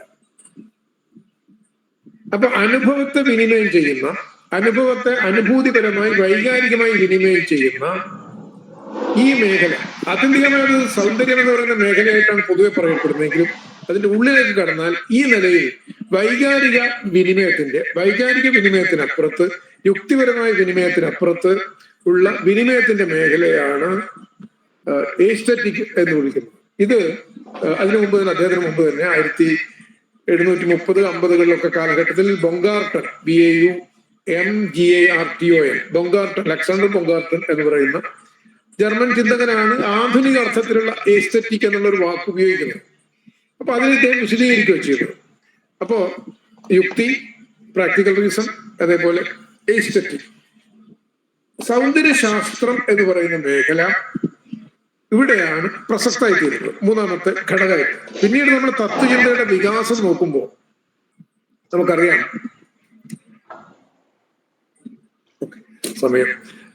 തത്വചിന്തയുടെ വികാസം നോക്കുമ്പോൾ ഇതിന്റെ ക്രമങ്ങൾ പല ചിന്തകരിലും മാറി മറിയുന്നത് കാണാം. ഇപ്പൊ നേരത്തെ ഓണ്ടോളജിക്ക്, സത്താശാസ്ത്രത്തിന് പ്രാധാന്യം കൊടുക്കുന്നു, ചില ആളുകൾ എപ്പിസ്റ്റമോളജിക്ക് പ്രാധാന്യം കൊടുക്കുന്നു. അത് കഴിഞ്ഞ് കുറെ കഴിഞ്ഞിട്ടാണ് എത്തിക്സിനെ കുറിച്ചും എസ്തെറ്റിക്സിനെ കുറിച്ചൊക്കെ ഉള്ള ചിന്തകൾ വരുന്നത്. ഏറ്റവും പുതിയ പല ചിന്തകരും സത്താശാസ്ത്രത്തെക്കാളും ജ്ഞാനശാസ്ത്രത്തെക്കാളും പ്രധാനം എസ്തെറ്റിക്സ് ആണെന്ന് പറയും. ഇപ്പൊ ഞാൻ ലളിതമായ ഉദാഹരണം പറയും, നമ്മൾ സമയക്കുറവുകൊണ്ടൊന്നും അധികം വിശദീകരിക്കാൻ പറ്റില്ല. ഇപ്പൊ രാത്രി 8 മണിക്ക് നമ്മൾ ടെലിവിഷനിൽ ചർച്ചകൾ കാണുന്നുണ്ടല്ലോ നിങ്ങൾ, അല്ലെ? ഈ ചർച്ച വളരെ യുക്തിഭദ്രമായ ചർച്ചയാണ്. പണ്ട് ബർട്രാൻഡ് റസ്സല് പണ്ട് പറഞ്ഞിരുന്നത് എന്താണെന്ന് വെച്ചാൽ, ഈ പൊതു മാധ്യമങ്ങളിൽ ഇപ്പൊ ടെലിവിഷനൊക്കെ വന്ന കാലത്ത് അദ്ദേഹം പറഞ്ഞത്, ആളുകൾ തമ്മിൽ പൊതുവായി ചർച്ചകൾ നടത്തി കാര്യകാരണ ബന്ധത്തോടുള്ള ഡിസ്കഷനിലൂടെ അവർ ശരിയായ സത്യത്തിലേക്ക് എത്തിച്ചേരുന്നു. അപ്പോ യുക്തി കൊണ്ട് നമുക്ക് സത്യത്തിലേക്ക് എത്തിച്ചേരാം എന്നാണ്. അപ്പോൾ നമ്മൾ രാഷ്ട്രീയ ചർച്ചക്കാരൊക്കെ രാത്രി 8 മണിക്ക് കയറി കഴിഞ്ഞാൽ ആങ്കറുണ്ട്, അവരൊക്കെ ചർച്ച ചെയ്ത് കഴിഞ്ഞാൽ നമ്മൾ ശുദ്ധ യുക്തിയിൽ എത്തിച്ചേരും, അല്ലെ? അതാണോ സംഭവിക്കുന്നത്? അവർ ആദ്യം തന്നെ അവരുടെ മനോഘടന രൂപപ്പെടുത്തി കഴിഞ്ഞു. ഒരു വിഷയം ചർച്ച ചെയ്യുമ്പോൾ അതിന്റെ മനോഘടന, മനോഭാവം, അതിനോടുള്ള ആനുഭൂതിക ബന്ധം, അനുഭവപരമായ ബന്ധം ആദ്യം രൂപപ്പെടുത്തി കഴിഞ്ഞു. ആ ബന്ധത്തിന്റെ അകത്ത് നിന്ന് അവർ ലോജിക്ക് രൂപപ്പെടുത്തുന്നു. അതുകൊണ്ട് ലോജിക്കിൽ നിന്നല്ല അവരുടെ മനോഘടന വരുന്നത്, മനോഘടന ആദ്യം വന്നു. അതുകൊണ്ട് മനോഭാവമാണ് ആദ്യമെന്നും ആ മനോഭാവത്തിൽ നിന്നാണ് മറ്റു ഘടകങ്ങൾ രൂപപ്പെടുന്നത് എന്നുമുള്ള കാര്യത്തിലാണ് ഈ അടുത്ത കാലത്ത് കൂടുതൽ പ്രാധാന്യം വരുന്നത്.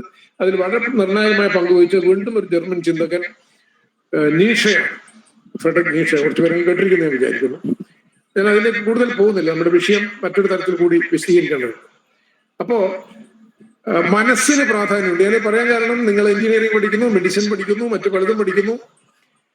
ഇതൊക്കെ പഠിക്കുമ്പോൾ ആ പഠിക്കുന്ന കുട്ടിക്ക് എന്താണ് സംഭവിക്കുന്നത് മാനസികമായി എന്ന കാര്യം വിശദീകരിക്കണമെങ്കിൽ സൈക്യാട്രിക്ക് വിശദീകരിക്കാം. പക്ഷെ അത് അനുഭവം കുട്ടി ലോകത്തോട് സംസാരിക്കുന്നത് ഒരു കവിതയിലൂടെയോ ഒരു കഥയിലൂടെയോ ഒരു നോവലിലൂടെയോ ഒക്കെ ആയിരിക്കും. അപ്പൊ ഈ മണ്ഡലത്തെ അല്ലെ ചിത്രത്തിലൂടെ ആയിരിക്കാം. ഈ മണ്ഡലത്തെയാണ് നമ്മൾ എസ്തെറ്റിക്കിന്റെ മണ്ഡലം എന്ന് വിളിക്കുന്നത്. ഇതിന് വിദ്യാഭ്യാസത്തിൽ എത്രത്തോളം പങ്കുണ്ട് എന്നുള്ളതാണ് നമ്മുടെ ചോദ്യം. ഇതാണ് ഞാൻ സൗന്ദര്യാത്മക വിദ്യാഭ്യാസം എന്ന വാക്കുകൊണ്ട് ഉദ്ദേശിക്കുന്നത്. ഫ്രെഡറിക് ഷില്ലർ എന്ന് പറയുന്ന വീണ്ടും ഒരു ജർമ്മൻ ചിന്തകൻ 19ാം നൂറ്റാണ്ടിന്റെ തുടക്കത്തിലാണ് ഈ വാക്ക് കോയിൻ ചെയ്യുന്നത്, എസ്തെറ്റിക് എഡ്യൂക്കേഷൻ എന്ന് പറയുന്നത്. അപ്പൊ മനുഷ്യന് ആധുനിക രീതിയിലുള്ള പൗരബോധമുള്ള ധാർമ്മികതയുള്ള മനുഷ്യനാക്കണമെങ്കിൽ അവർക്ക് യുക്തിപരമായ വിദ്യാഭ്യാസം മാത്രം പോരാ, സാമൂഹ്യശാസ്ത്ര വിദ്യാഭ്യാസം മാത്രം പോരാ, സൗന്ദര്യാത്മക വിദ്യാഭ്യാസം കൂടെ വേണം, സാഹിത്യപരമായ വിദ്യാഭ്യാസം വേണം, കലാപരമായ വിദ്യാഭ്യാസം വേണം, ആനുഭൂതികമായ പരിണാമങ്ങൾ അയാളുടെ ഉള്ളിൽ സംഭവിക്കണം. ഇതാണ് കാര്യം. അപ്പൊ എന്തിനാണ് പഠനം നമ്മൾ നടത്തുന്നത് ചോദിച്ചാൽ, സമയം നമുക്ക് ഞാൻ മണിക്കൂറോട് തീർക്കാന്ന് വിചാരിക്കുന്നു, 15 മിനിറ്റോട് കൺക്ലൂഡ് ചെയ്യാം. അപ്പൊ അങ്ങനെ വരുമ്പോ എന്തിനാണ് ഈ സൗന്ദര്യാത്മക വിദ്യാഭ്യാസം എന്നുള്ള ചോദ്യം വരും. അപ്പോ പലപ്പോഴും ചോദിക്കാറില്ല എന്തിനാണ് സാഹിത്യം പഠിക്കുന്നത്. ഇപ്പൊ തന്നെ പുതിയ വിദ്യാഭ്യാസ പദ്ധതിയിൽ വരാൻ പോകുന്ന BEd ഒക്കെ പഠിക്കുന്ന ആളുകൾക്ക് അറിയാം. ഇനി വരാൻ പോകുന്ന 4 ഇയർ ഡിഗ്രി കോഴ്സിൽ സാഹിത്യത്തിന്റെ, അത് ഇംഗ്ലീഷ് ആയാലും മലയാളം ഉൾപ്പെടെയുള്ള ഹിന്ദി ആയാലും അറബി ആയാലും ഉറുദു ആയാലും അതിലൊക്കെ സാഹിത്യത്തിന്റെ കണ്ടന്റ് വെട്ടിക്കുറച്ചിരിക്കുക. വെറും സ്കിൽ ഡെവലപ്മെന്റിന് പ്രാധാന്യം കൊടുക്കുന്ന പറ്റില്ല. അത് വേണം, സ്കില്ല് വേണം. പക്ഷെ സ്കില്ലിന് കേവലം പ്രാധാന്യം കൊടുക്കുകയും പകരം സാഹിത്യത്തിന്റെ അനുഭൂതിയുടെയും മണ്ഡലത്തെ ഒഴിവാക്കുകയും ചെയ്യുമ്പോൾ വളരെ പരിമിതമായ തന്നെ അറിയാത്ത ഒരു യാന്ത്രികമായ മനുഷ്യരെയാണ് രൂപീകരിക്കുക എന്നുള്ളതാണ് എസ്തെറ്റിക് എഡ്യൂക്കേഷന്റെ അല്ലെങ്കിൽ സൗന്ദര്യാത്മക യുക്തിയുടെ സൗന്ദര്യാത്മക വിമർശനത്തിന്റെ കാഴ്ചപ്പാടിൽ നമ്മൾ ഇന്നത്തെ വിദ്യാഭ്യാസ മേഖലയെ നോക്കിക്കാണുമ്പോൾ നമുക്ക് മനസ്സിലാകുന്ന ഒരു കാര്യം. അപ്പൊ എന്തിനാണ് ഈ സൗന്ദര്യാത്മകത എന്നുള്ള വാക്കിന്റെ ഞാൻ പറഞ്ഞു, അത് ഏറ്റവും മികച്ച ഒരു മനുഷ്യനെ രൂപപ്പെടുത്തണമെങ്കിൽ അദ്ദേഹത്തിന് സയൻസിനോടൊപ്പം സാമൂഹ്യശാസ്ത്രത്തോടൊപ്പം സൗന്ദര്യാത്മക വിദ്യാഭ്യാസം കൂടെ ആവശ്യമാണ് എന്നാണ് പറഞ്ഞതിന് ചുരുക്കം. ഞാനതിനെ ലളിതമായ വളരെ പോപ്പുലറായ രീതി ഒന്ന് വിശദീകരിക്കാം. ഇപ്പോ അറിയാലോ, ഞങ്ങൾക്ക് പഴയ ആളാണ്. ഇപ്പൊ ഒരു പെട്ടെന്ന് ഓർക്കുന്നത് ഒരു 4 ഇയർ ഡിഗ്രിയായി ബന്ധപ്പെട്ട ഒരു ക്യാമ്പസിൽ നടന്ന ഒരു പരസ്യം പെട്ടെന്ന് എനിക്ക് ഓർമ്മ വരിക. ഞാനതിൽ കിടക്കുന്നില്ല. അപ്പൊ അവിടെ നമ്മൾ പഴയ കാലത്തെ സ്ത്രീ പുരുഷ ബന്ധങ്ങൾ ഒക്കെ തന്നെ വിവാഹം ഉൾപ്പെടെ ആണും പെണ്ണും തമ്മിൽ കാണാതെ രക്ഷിതാക്കളാണല്ലോ നിശ്ചയിച്ചിരുന്നത്, അല്ലെ? അങ്ങനെ രക്ഷിതാക്കൾ നിശ്ചയിച്ച വിവാഹത്തിൽ നിന്ന് ആണും പെണ്ണും പരസ്പരം മനസ്സിലാക്കി കുടുംബത്തിലേക്ക് പ്രവേശിക്കുന്ന, കുടുംബജീവിതത്തിലേക്ക് പ്രവേശിക്കുന്ന, ഒരർത്ഥം പറഞ്ഞ ലൈംഗിക ജീവിതത്തിലേക്കും പ്രവേശിക്കുന്ന ഒരു ഘട്ടം എല്ലാ സമൂഹങ്ങളുടെയും പരിണാമത്തിൽ സംഭവിച്ചിട്ടുണ്ട്. നമ്മുടെ സമൂഹത്തിൽ അത് നടക്കുന്നത് 19ാം നൂറ്റാണ്ടിന്റെ അവസാന ദശകങ്ങളിലാണ്. ഇവിടെ ഇരിക്കുന്ന ആളുകളെല്ലാം തന്നെ വിവാഹം കഴിക്കാൻ പോകുന്ന ആളുകളാണ് ഞാൻ വിചാരിക്കുന്നത്. കഴിച്ചില്ല കുഴപ്പമൊന്നുമില്ല, മറ്റൊരു കാര്യം. പക്ഷേ ഇങ്ങനെ വിവാഹബന്ധത്തിൽ ഏർപ്പെടുന്ന ആളുകൾ ലൈംഗികതയില്ലാത്ത ആളുകളില്ല, കാമം ഇല്ലാത്ത ആളുകളില്ല. അവര് അതിന്റെ ഒരു ചരിത്രം മനസ്സിലാക്കാൻ, അതിന്റെ ഒരു സയൻസ് മനസ്സിലാക്കാൻ ഫിസിക്സും കെമിസ്ട്രിയും ബയോളജിയും ഉൾപ്പെടെയുള്ള സയൻസ് മാത്രം പഠിച്ചാൽ മതിയോ? അത് പഠിക്കണമെങ്കിൽ, അതിന്റെ പരിണാമം പഠിക്കണമെങ്കിൽ കേരളത്തിന്റെ സാഹിത്യം മനസ്സിലാക്കണം. ഇത് ആദ്യം സംഭവിക്കുന്നത്, അതിന് മുമ്പ് ചെറിയ നോവലുകൾ ഇല്ലെന്ന് ഞാൻ പറയുന്നില്ല, അതിൽ ഏറ്റവും നിർണായകമായ പരിണാമം സംഭവിക്കുന്നത് ഇന്ദുലേഖ എന്ന് പറയുന്ന മലയാളത്തിലെ നോവലാണ്. ചന്തുമേനോൻ കുറച്ചുപേരെങ്കിലും അല്ലെങ്കിൽ പലരും വായിക്കേണ്ടതാണ്, മലയാളം നിർബന്ധമായിട്ട് വായിച്ചിരിക്കേണ്ട ഒരു നോവലാണ്.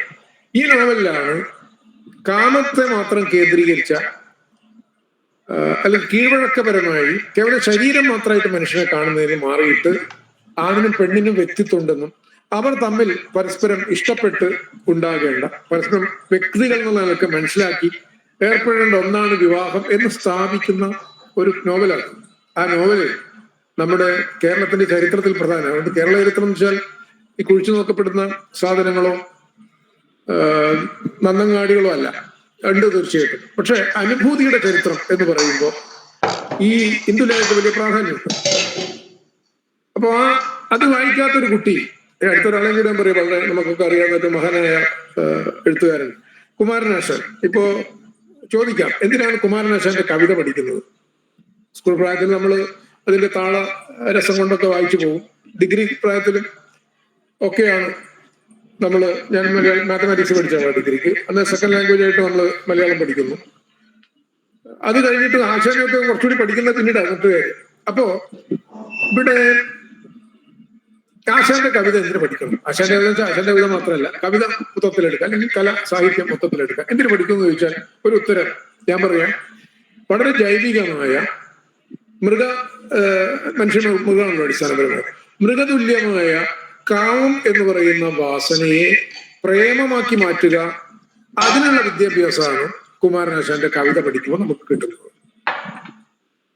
അത് അങ്ങനെ ഒരു കാവ്യാനുഭവത്തിലൂടെ പോകുമ്പോൾ ഒരാൺകുട്ടി, നള്ളിയും ലീലയും ഒക്കെ വായിച്ചു വരുന്ന ഒരു ആൺകുട്ടി തന്റെ മുന്നിലുള്ള സ്ത്രീ ശരീരം എന്ന് പറയുന്നത് കേവലം ഒരു ശരീരമല്ല, അവളൊരു വ്യക്തിയാണ് എന്നും അവളെ ഞാൻ കാണുന്ന ഒരു വസ്തുവിനെ പോലെ ഞാൻ അവളെ കാമിച്ചാൽ മാത്രം പോരാ, അവൾ എന്നെ തിരിച്ചും സ്നേഹിക്കണം എന്ന് പറയുന്ന ഒരു അധിക വികാരം ജനിക്കുന്നു.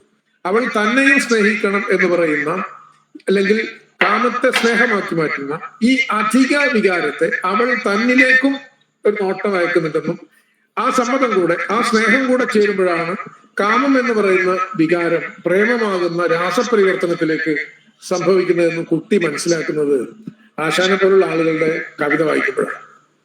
ഇനി ഒരു മനഃശാസ്ത്ര ഭാഷയിൽ പറഞ്ഞാൽ കാമത്തിന്റെ അകത്ത് വസ്തു മാത്രമേ ഉള്ളൂ. ഞാനിപ്പോ എല്ലാ വസ്തുക്കളെയും ഇപ്പം ഞാൻ ആമസോണിൽ ഒരു സാധനം കാണുന്നു, ഞാൻ ഓർഡർ ചെയ്തു, അത് വസ്തുവാണ്. മാർക്കറ്റിൽ ഒരു സാധനത്തെ കാണുന്നു, ഞാൻ ഓർഡർ ചെയ്തു, അതിന്റെ വസ്തുബന്ധമാണുള്ളത്. അപ്പോൾ അതേപോലെ തന്നെ ഞാൻ ഒരു സുന്ദരിയായ സ്ത്രീയെ കാണുന്നു, ഞാൻ അവളെ സ്ത്രീധനം കൊടുത്ത് തിരിച്ചിട്ട്, അല്ലെങ്കിൽ എന്റെ പ്രതാപ ഐശ്വര്യങ്ങൾ ഉപയോഗിച്ച് ഞാൻ അവളെ, അല്ലെങ്കിൽ ക്യാമ്പസിൽ ഞാൻ ഒരാളെ കാണുമ്പോൾ ഞാൻ അവളൊരു വസ്തു എന്ന നിലയിൽ കണ്ടിട്ട് എന്റെ പരിധിയിൽ കൊണ്ടുവരാൻ ശ്രമിക്കുന്നു. അത് പരാജയപ്പെടുമ്പോൾ ഞാൻ പെട്രോൾ ഒഴിച്ച് തീ കൊടുക്കുന്നു. ഇതാണല്ലോ നടക്കുന്നത്. ഇത് നടക്കുന്നത് സാഹിത്യം ചർച്ച ചെയ്യപ്പെടാത്ത, ആനുഭൂതികമായ മേഖല ചർച്ച ചെയ്യപ്പെടാത്ത, മനുഷ്യന്റെ വികാര ലോകത്തെ കുറിച്ച് ചർച്ച ചെയ്യപ്പെടാത്ത ക്യാമ്പസുകളെല്ലാം നിങ്ങൾ പഠിച്ചാൽ മനസ്സിലാവും. ഞാൻ അതിന്റെ വിശദാംശങ്ങളിലേക്കും കണക്കുകളിലേക്കും പോകുന്നില്ല. വളരെ കൂടിക്കൊണ്ടിരിക്കുന്ന ഒരു പ്രവണതയാണ് ഇത്.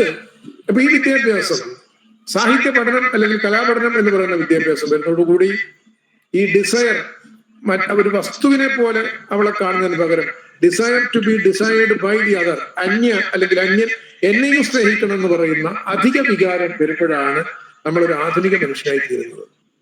ഇത് നിങ്ങൾ കുടുംബജീവിതം ഉണ്ടായാലും ഇല്ലെങ്കിലും ശരി, ഭാര്യാഭർത്തൃ ജീവിതത്തിന്റെ അകത്തും ഒക്കെ തന്നെ ഈ അപരനെ കുറിച്ചുള്ള കരുതൽ കൂടി വൈകാരികമായിട്ട്, അത് വെറുതെ യുക്തി ഉണ്ടല്ലോ, വൈകാരികമായിട്ട് ആ പ്രസൻസ് നമ്മൾ ആന്തരികമായി അനുഭവിക്കുന്ന പ്രക്രിയയാണ് ഞാൻ എസ്തെറ്റിക് എഡ്യൂക്കേഷൻ എന്ന് വിളിക്കുന്നത്. ഇത് ആവശ്യമാണോ ഇല്ലയോ എന്നുള്ള ചോദ്യം, ഇത് ആവശ്യമാണ്. ഇതാണ് ഏറ്റവും പ്രധാനപ്പെട്ട ആവശ്യം എന്നാണ് ഞാൻ പറയുന്നത്. ബാക്കിയൊക്കെ ഇപ്പൊ A+B² എന്താണെന്ന് അറിഞ്ഞില്ലെങ്കിലോ, അല്ലെങ്കിൽ കോസ് തീറ്റ സൈൻ തീറ്റ എന്താണെന്ന് അറിഞ്ഞില്ലെങ്കിൽ സാമാന്യ ജീവിതത്തിൽ വലിയ കുഴപ്പമൊന്നുമില്ല. പോകേണ്ട ആളുകൾക്ക്, അല്ലെങ്കിൽ ആ മേഖലയിൽ പോകേണ്ട ആളുകൾക്ക് അത് ആ വിജ്ഞാനം പ്രധാനമാണെന്നല്ലാതെ മനുഷ്യന് ഏറ്റവും അടിസ്ഥാനപരമായി വേണ്ടത് ഇത്തരം വിദ്യാഭ്യാസം. അവിടെയും ഈ സൗന്ദര്യ അനുഭൂതി എന്ന് പറയുന്ന, അല്ലെങ്കിൽ കാര്യങ്ങളെ വൈകാരിക അനുഭൂതി എന്ന് പറയുന്നതിന് ഒരു ചരിത്രമുണ്ട്.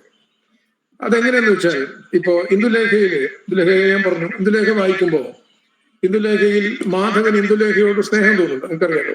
ഇന്ദുലേഖ വിശദീകരിക്കുമ്പോൾ, അതിനെ വർണ്ണിക്കുമ്പോൾ ചന്തുമേനോൻ ഇങ്ങനെയാ വർണ്ണിക്കുന്നത്. അതായത് കസർ എവിടെ അവസാനിക്കുന്നു, ശരീരം എവിടെ ആരംഭിക്കുന്നു എന്നറിയാത്ത മട്ടിലുള്ള ഒരാളാണ് ഇന്ദുലേഖ. എന്ന് വെച്ചാൽ സ്വർണ്ണത്തിളക്കമുള്ള ശരീരം ഇന്ദുലേഖയുടെ. ഇന്ദുലേഖ ഒരു പ്രവൃത്തിയും ചെയ്യുന്നത് നമ്മൾ കാണുന്നില്ല. ഞാൻ പറഞ്ഞ അത്രയും വിപ്ലവകരമായ കൃതികളെ മറുവശ പറയുന്നത്. ഇന്ദുലേഖയ്ക്ക് വേണ്ടി എല്ലാ ജോലിയും ചെയ്യുന്ന അടിത്തട്ടിലുള്ള ആളുകളാണ്. ഇന്ദുലേഖ സൂര്യ നമ്പൂതിരിപ്പാടിന്റെ തന്റെ മേലുള്ള അധികാരത്തെ നിരാകരിച്ച് താൻ ഇഷ്ടപ്പെടുന്ന മാധവനെ സ്വീകരിക്കാൻ അവർക്ക് പറ്റുന്നുണ്ടെങ്കിലും സൂര്യ നമ്പൂതിരിപ്പാട് തന്റെ വീട്ടിലെ ഈ അധികാരമൊന്നുമില്ലാത്തൊരു സ്ത്രീയെ, കല്യാണക്കുട്ടിയെ കൊണ്ടുപോകുമ്പോൾ അവർക്ക് തടയാൻ കഴിയുന്നില്ല. അപ്പോ ഇന്ദുലേഖയുടെ സൗന്ദര്യബോധം, അല്ലെങ്കിൽ ഇന്ദുലേഖയും മാധവൻ ഉൾക്കൊള്ളുന്ന സൗന്ദര്യബോധം അടിത്തട്ടിലുള്ള സൗന്ദര്യബോധമല്ല, മട്ടുപ്പാവിൽ രണ്ടാം നിലയിൽ നിൽക്കുന്ന ഒരു സൗന്ദര്യബോധമാണ്. സവർണം എന്ന് വേണമെങ്കിൽ പറയാവുന്ന സൗന്ദര്യബോധം. ഈ സൗന്ദര്യബോധത്തെ 1930-40 എത്തുമ്പോൾ മലയാള സാഹിത്യം അട്ടിമറിക്കുന്നുണ്ട്. അത് അട്ടിമറിക്കുന്നത് അധ്വാനത്തെയും സൗന്ദര്യത്തെയും ബന്ധിപ്പിച്ചുകൊണ്ടാണ്. തകഴിയുടെ രണ്ടിടങ്ങഴി എന്ന് പറയുന്ന നോവലില് കോരൻ ചിരുതയെ സ്നേഹിക്കുന്നത് അവളുടെ ഈ സ്വർണ്ണ നിറമുള്ള ശരീരം കണ്ടിട്ടല്ല, പകരം അവളുടെ അധ്വാന ശേഷി കണ്ടിട്ടാണ്. വാഴ അവൾ അധ്വാനിക്കുമ്പോൾ അവളുടെ കറുപ്പിന്റെ നിറം ഉൾപ്പെടെ സൗന്ദര്യമായിട്ട് മാറുകയും ചെയ്യുന്നു. അപ്പോ സൗന്ദര്യാത്മകത എന്ന് പറയുന്നത് കേവല സൗന്ദര്യാത്മകതയല്ല, അത് മനുഷ്യബന്ധങ്ങളെ, സാമൂഹ്യ ബന്ധങ്ങളെ ഒക്കെ തന്നെ പുതിയൊരു അനുഭൂതിയിൽ കാണാൻ കഴിയുന്ന മട്ടിലായി തീരുകയാണ്.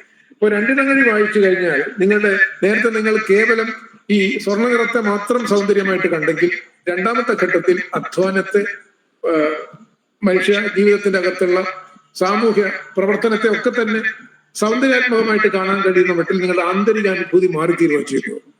ഇത് മാറിത്തീർന്നില്ലെങ്കിൽ എന്ത് സംഭവിക്കുന്നു വെച്ചാൽ, നിങ്ങൾ പെണ്ണ് കാണാൻ പോയിട്ട് ഈ സ്വർണ്ണനിറം അന്വേഷിച്ചിട്ട് അവസാനിക്കും. മറ്റേത് ആന്തരിക അനുഭൂതിയിലൂടെ ഈ തരത്തിലുള്ള പരിവർത്തനം വരുമ്പോൾ അത് മനുഷ്യബന്ധങ്ങളായിട്ട് അധ്വാനങ്ങൾ പങ്കിടുന്ന, കുടുംബത്തിന്റെ അകത്തായാലും പുറത്തായാലും ശരി, അധ്വാനം പങ്കിടുന്നതിൽ നിന്ന് വരുന്ന ഒരു ആനുഭൂതിക ബന്ധം കൂടിയായിട്ട് പ്രണയം എന്ന് പറയുന്ന ഒന്ന് മാറിത്തീരുന്ന ഒരു ഘട്ടം വരും.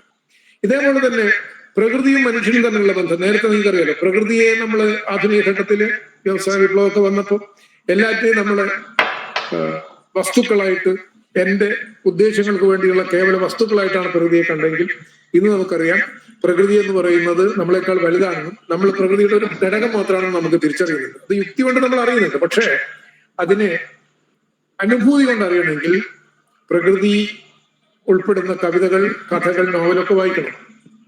എന്മകജെ പോലുള്ള ഒരു നോവലിന്റെ ആവശ്യമുണ്ട്. അല്ലെങ്കിൽ ബഷീറിന്റെ ഭൂമിയുടെ അവകാശികൾ എന്ന് പറയുന്ന ഒരു കഥ ആവശ്യമുണ്ട്. അതുകൊണ്ട് ഞങ്ങള് ഈ ഭാഷയ്ക്ക് വേണ്ടി സംസാരിക്കുന്ന ഒരു ഘട്ടത്തിൽ സാഹിത്യ പഠന ആവശ്യമാണെന്ന് പറഞ്ഞ ഘട്ടത്തിൽ ഞങ്ങൾ ഉന്നയിച്ചൊരു കാര്യമാണ്, എഞ്ചിനീയറിംഗ് പഠിക്കുന്ന ആളുകൾ ഭൂമിയുടെ അവകാശികൾ പഠിക്കണം. എന്താ കാരണം? എഞ്ചിനീയർ ഒരു തൊടിയിലേക്ക് കടക്കുമ്പോൾ, ഒരു പറമ്പിലേക്ക് കടക്കുമ്പോൾ, ഒരു പ്ലോട്ടിലേക്ക് കടക്കുമ്പോൾ അയാൾ വലിയ കെട്ടിടം അവിടെ പണിയാനാണ് പോകുന്നത്. ആ പണിയുമ്പോൾ അയാൾക്കറിയണം അവിടെ അനേക ജീവജാലങ്ങളുണ്ട്, ജീവികളുണ്ട് എന്ന് അയാൾക്ക് ആദ്യം അറിയണം. ആ അറിവ് അയാൾ എഞ്ചിനീയറിംഗ് അയാൾക്ക് നൽകില്ല, പക്ഷെ ബഷീർ അയാൾക്ക് നൽകും. ഭൂമിയിൽ അവസാനം വന്ന ഒരു ജീവിയാണ് മനുഷ്യനെന്നും അതിനു മുമ്പ് നമ്മുടെ പൂർവ്വപിതാമഹർ എന്ന് പറയാവുന്ന മറ്റിൽ ജീവികളും സസ്യങ്ങളും ഒക്കെ ഉൾപ്പെടുന്ന ഒരു ലോകം അവിടെ ഉണ്ടെന്നും ഉള്ളൊരു വിനയം അവിടത്തേക്ക് കാലെടുത്ത് ചവിട്ടുമ്പോൾ നമുക്ക് വേണം. ഖസാക്കിന്റെ ഇതിഹാസം വായിക്കുമ്പോൾ നമുക്കത് കിട്ടും. അത്തരത്തിൽ ഉള്ള ഒരു മാനവിക ബന്ധം, പുതിയൊരു തരത്തിലുള്ള സഹജീവി ബന്ധം നമുക്ക് സാഹിത്യ വിദ്യാഭ്യാസം, കലാവിദ്യാഭ്യാസം നൽകുന്നു. അതിനെയാണ് ഞാൻ എസ്തെറ്റിക് എഡ്യൂക്കേഷൻ വിളിക്കുന്നത്. അതുപോലെ മെഡിക്കൽ സയൻസിലേക്ക് വരുമ്പോൾ ഇപ്പം 30 ലക്ഷം 50 ലക്ഷം കോടിയാന്ന് തോന്നുന്നു. ഞാൻ പ്രഭാഷണം തുടങ്ങിയ കാലത്ത് 30 ലക്ഷമാണ്. ഇപ്പൊ നമുക്കൊരു കോടിയൊക്കെ കഴിഞ്ഞു എന്ന് എന്നോട് കഴിഞ്ഞ ഒരു പ്രഭാഷണത്തിൽ സന്ദർഭത്തിൽ ആരാ പറഞ്ഞത്. ഒരു മെഡിക്കൽ ഡിഗ്രി നേടാൻ വേണ്ടി ഇത്രയും ലക്ഷങ്ങൾ കോടി കൊടുത്തിട്ട് നിങ്ങളൊരു ഡിഗ്രി സമ്പാദിച്ച് നിങ്ങളുടെ മുമ്പിൽ ഒരു രോഗി കിടക്കുമ്പോൾ നിങ്ങൾക്ക് വേണ്ടത് നിങ്ങൾക്ക് ബാങ്ക് ലോൺ അടക്കണം. അപ്പോ നിങ്ങൾ അന്വേഷിക്കുന്നത് ഇയാളുടെ കിഡ്നി അടിച്ചു മാറ്റിയാൽ എത്രയാകും എന്നാണ്. ഇയാളുടെ ഇടവപ്പാതിക്ക് എന്താകും വില എന്ന് സച്ചിദാനന്ദൻ ചോദിച്ചതുപോലെ ഇയാളെ ഓരോ അവയവമായിട്ട് കണ്ട് അതിനെയൊക്കെ അടിച്ചു മാറ്റിയാൽ എന്താകും വില എന്ന് ആലോചിക്കുന്ന ഡോക്ടർമാർക്ക് ആ മെഡിക്കൽ വിദ്യാഭ്യാസത്തിൽ നിന്ന് കേരള സയൻസിന്റെ വിദ്യാഭ്യാസത്തിന് പകരം ആരോഗ്യ നികേതനം പോലുള്ള താരാശങ്കർ ബാനർജിയുടെ ആരോഗ്യ നികേതനത്തിൽ രോഗിയും ഡോക്ടറും തമ്മിലുള്ള ബന്ധത്തെ വളരെ വലിയ ഒരു ആനുഭൂതിക ബന്ധമാക്കി മാറ്റുന്ന ഒരു മഹത്തായ നോവലാണ്. അത്തരം നോവലുകളൊക്കെ മെഡിക്കൽ സയൻസിൽ പഠിപ്പിക്കണം. എങ്കിലേ മാത്രമേ മാനുഷിക ബോധമുള്ള മനുഷ്യനെ സ്നേഹത്തോടെ സ്പർശിക്കാൻ കഴിയുന്ന ഡോക്ടർമാരെ ഉണ്ടാക്കിയെടുക്കാൻ സാധിക്കുള്ളൂ. ഇപ്പൊ നിങ്ങൾ ചില ഇടത്തെങ്കിലും പോയാൽ അറിയാലോ, ഡോക്ടറെ അടുത്തേക്ക് പോയാൽ നമ്മുടെ മുഖത്ത് പോലും നോക്കില്ല, കാരണം അവർ കമ്പ്യൂട്ടറിലേ നോക്കുള്ളൂ. അത്തരത്തിൽ ഉള്ള ഡോക്ടർമാരെ അത്തരം കോഴ്സുകളിലാണ് ആരോഗ്യ നികേതനം പോലുള്ള താരാശങ്കർ ബാനർജിയുടെ നോവലുകൾ പഠിപ്പിക്കേണ്ടത്. അപ്പൊ ആ നിലയിൽ സാഹിത്യ വിദ്യാഭ്യാസം എന്ന് പറയുന്നത് സൗന്ദര്യാത്മക അല്ലെങ്കിൽ നമ്മുടെ വിദ്യാഭ്യാസം സമഗ്രമായി തീരുന്നത് ഈ നിലയിലുള്ള സാഹിത്യവും കലാപരവുമായ അനുഭൂതികളെ കൂടി മനസ്സിലാക്കുന്ന മട്ടിൽ മനുഷ്യ സമഗ്രതയെ ഉൾക്കൊള്ളുന്ന ഒന്നായി തീരുമ്പോൾ മാത്രമാണ്. ആ നിലയിൽ ഇന്ന് നമ്മൾ ഏത് വിദ്യാഭ്യാസ പദ്ധതിയിലും സൗന്ദര്യാത്മകതയ്ക്ക് വലിയ പങ്കുണ്ട്. ആത്യന്തികമായ മനുഷ്യൻ ഒരു ആനുഭൂതിക ജീവിയാണല്ലോ. ബാക്കിയൊക്കെ നമ്മൾ പിന്നീട് മനുഷ്യൻ നമ്മളിൽ ആദ്യം ഉണ്ടാക്കുന്ന ഒരു ഫീലാണ്, ബാക്കിയൊക്കെ നമ്മളൊരു വിശദാംശം. ഈ ഫീലിനെ കൈകാര്യം ചെയ്യുന്ന മേഖലയാണ് എസ്തെറ്റിക് എന്ന് വിളിക്കുന്നത്. അപ്പൊ അത് നഷ്ടപ്പെട്ടാൽ നമുക്ക് നഷ്ടപ്പെടുന്നത് മനുഷ്യബന്ധങ്ങളുടെ ലോകമാണ്. അതുകൊണ്ട് അത് വിദ്യാഭ്യാസത്തിൽ വളരെ പ്രധാനമാണെന്ന് മാത്രം പറഞ്ഞുകൊണ്ട് നിർത്തുന്നു. നിങ്ങൾക്ക് ചോദ്യങ്ങൾ ഉണ്ടെങ്കിൽ ആവാം, അല്ലെങ്കിൽ നമുക്ക് നിർത്താം. സാഹിത്യോത്സവത്തിന്റെ ഈ വേദി അനശ്വരമാക്കിയ പി പവിത്രൻ സാറിന് നന്ദി. ഇനി സാറുമായി സംസാരിക്കുവാനും നിങ്ങളുടെ ആശയങ്ങളും അഭിപ്രായങ്ങളും പങ്കുവയ്ക്കുവാനുമുള്ള സമയമാണ്. ഈ സുവർണാവസരം സജീവമാക്കാൻ എല്ലാവരെയും ക്ഷണിക്കുന്നു.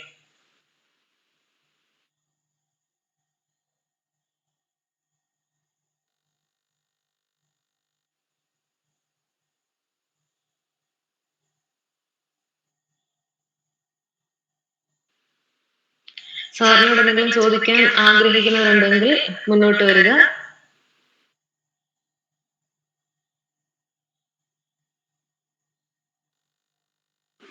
ഹലോ സാർ, എന്റെ പേര് അമൃത എന്നാണ്. ഞാൻ KCT കുന്നം കോളേജിലെ വിദ്യാർത്ഥിയാണ്. മലയാളം.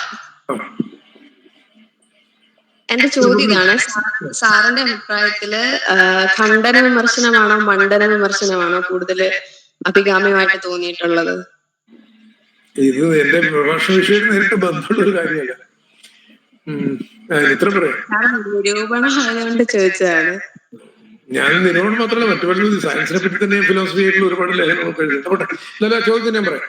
ഈ വിമർശനം എന്ന് പറയുന്നത് തന്നെ ഞാൻ നേരത്തെ പറഞ്ഞല്ലോ, ആധുനിക ഘട്ടത്തിൽ രൂപപ്പെടുന്ന ഒരു കാര്യമാണ്.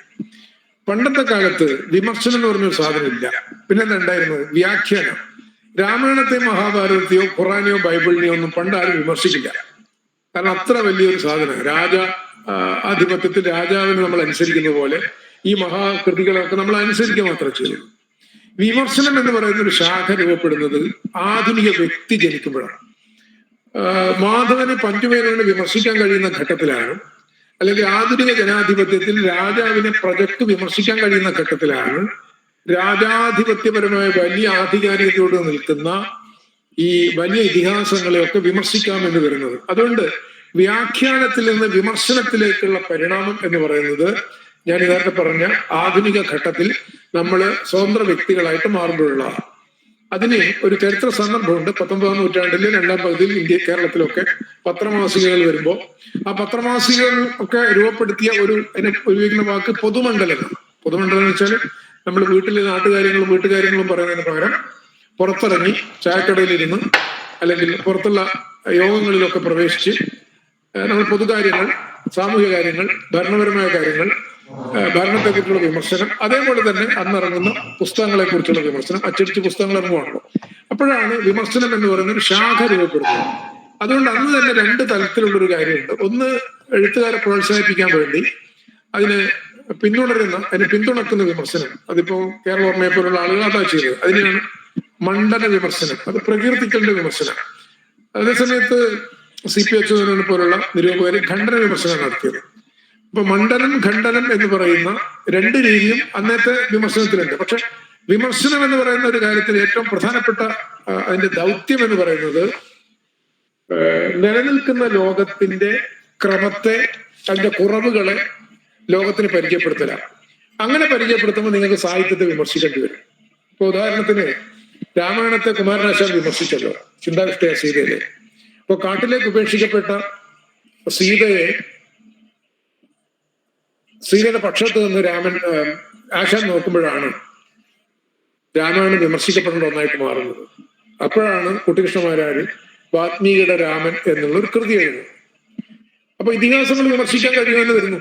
ഇപ്പൊ ഈ വിമർശനത്തിന്റെ ഒക്കെ കച്ചപ്പാടിൽ നിന്നുകൊണ്ടാണ് നമ്മള് ആധുനികമായ പുതിയ കാലത്തെ കാര്യങ്ങളൊക്കെ വരുന്നത്. അതിന് വേറൊരു കാര്യം കൂടി ഉണ്ട്. ഇന്നിപ്പോ ആ ഖണ്ഡനം മണ്ഡനം എന്ന് പറയുന്ന ഒരു ഇരട്ടകളിൽ നിന്നൊക്കെ സാഹിത്യ നിരൂപണം ഒരുപാട് മാറിക്കഴിഞ്ഞു. ഇപ്പോ സംസ്കാര വിമർശനം എന്നൊക്കെ പറയുന്ന പുതിയ ശാഖയൊക്കെ വരുമ്പോ, ഇപ്പോ മാമ്പഴം എന്ന് പറയുന്ന ഒരു കൃതിയെ കുറിച്ച് M.N. വിജയൻ വിമർശിച്ചല്ലോ. വിമർശിക്കാൻ അതിന്റെ തരത്തിൽ അതിന്റെ വിശദാംശങ്ങളിലേക്ക് പോവുക ചെയ്തത്. അപ്പൊ എഴുത്തുകാരൻ ഉദ്ദേശിക്കുന്ന അർത്ഥങ്ങളൊന്നും അല്ല ഇന്ന് വായനക്കാർ കണ്ടെത്തുന്നത്.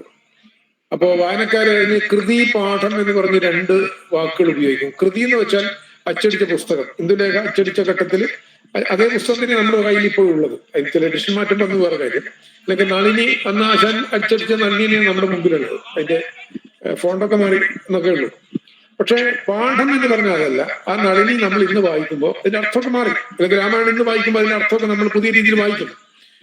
നമ്മൾ സിനിമയെ പറ്റിയൊക്കെ വ്യത്യസ്ത അഭിപ്രായങ്ങളുണ്ടല്ലോ. ഇപ്പൊ ഓരോരുത്തർക്കും ഇപ്പൊ പ്രമേയം നമുക്ക് വേണേൽ പല നിലക്ക് വായിക്കാം. ചാത്തന്റെ പക്ഷത്തുനിന്ന് വായിക്കാം, പോറ്റിയുടെ പക്ഷത്തുനിന്ന് വായിക്കാം, പാണന്റെ പക്ഷത്തുനിന്ന് വായിക്കാം. ഇങ്ങനെ പല ആംഗിളിൽ നിന്ന് വായിക്കാം. ഇങ്ങനെ വായനയുടെ വളരെ വൈവിധ്യം ഉണ്ടാകുമ്പോൾ ആണ് ആ കൃതി കൂടുതൽ വിശദീകരിക്കപ്പെടുന്നത്. അതുകൊണ്ട് അതിന്റെ അകത്തെ അർത്ഥം കണ്ടെടുക്കുക എന്നുള്ളതിനപ്പുറത്ത് അതിന്റെ പല നിലയിൽ, പല തരങ്ങളിൽ അതിനെ നോക്കിക്കാണുക എന്നുള്ള വീക്ഷണം പുതിയ ജനാധിപത്യ വീക്ഷണമാണ്.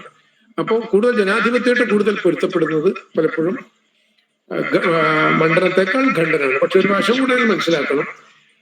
നമ്മൾ എന്തിനാണ് ഈ മണ്ഡനവും ഖണ്ഡനവും നടക്കുന്നത്? ഒരു യാഥാസ്ഥിതിക കൃതിയെ നിങ്ങൾ വിമർശിച്ചേ പറ്റുള്ളൂ.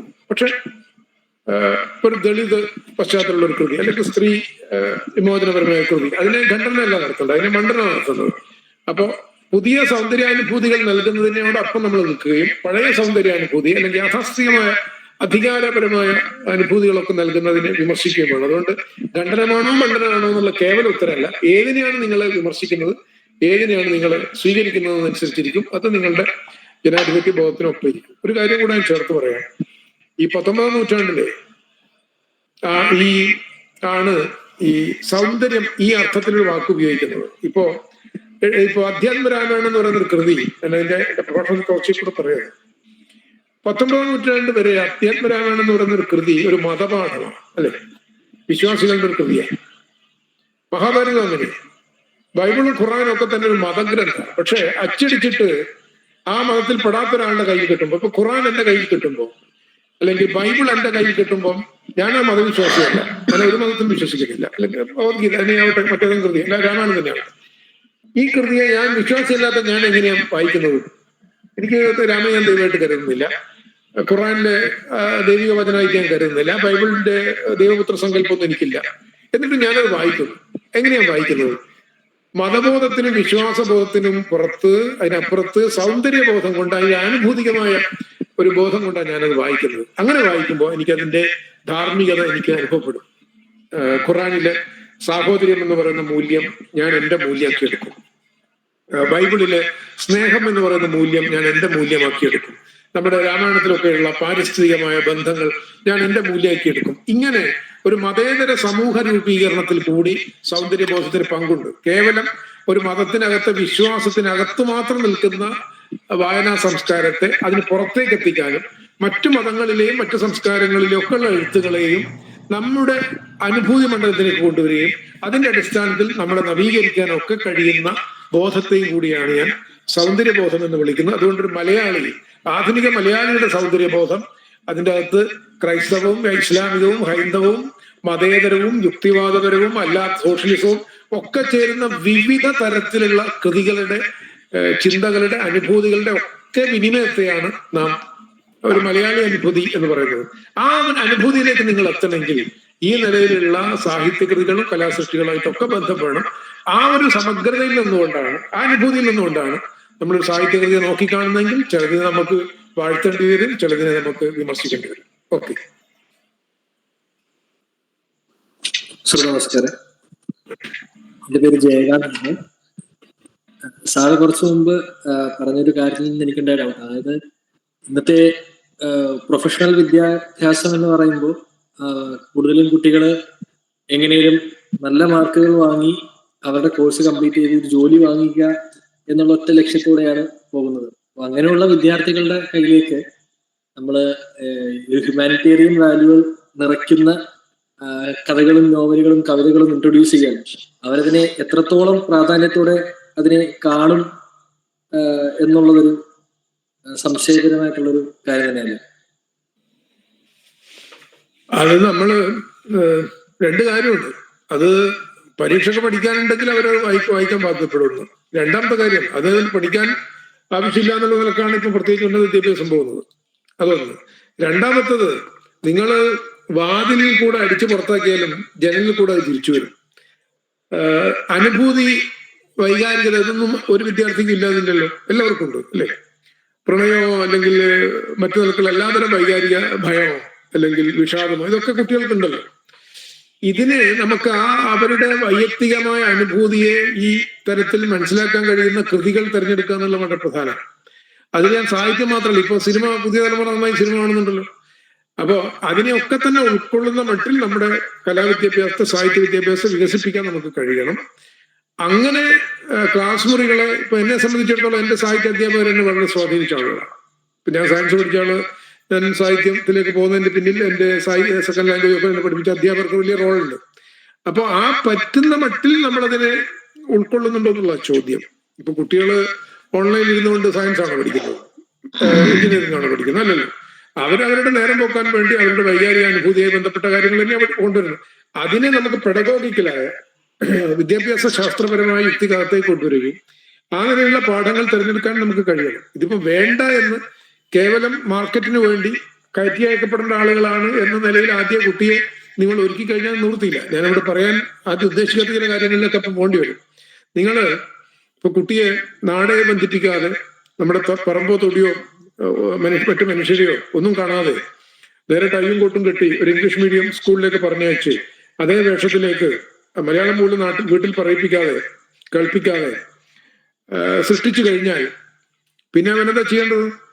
അയാൾക്ക് സമൂഹത്തിലേക്ക് കടക്കാനുള്ള ഭാഷ അയാളുടെ കയ്യിലില്ല. വായിക്കാനുള്ള മാതൃഭാഷ, ഞാൻ ഈ പറഞ്ഞ പുസ്തകങ്ങളൊന്നും വായിക്കാനുള്ള ഭാഷ അയാളുടെ കയ്യിലില്ല.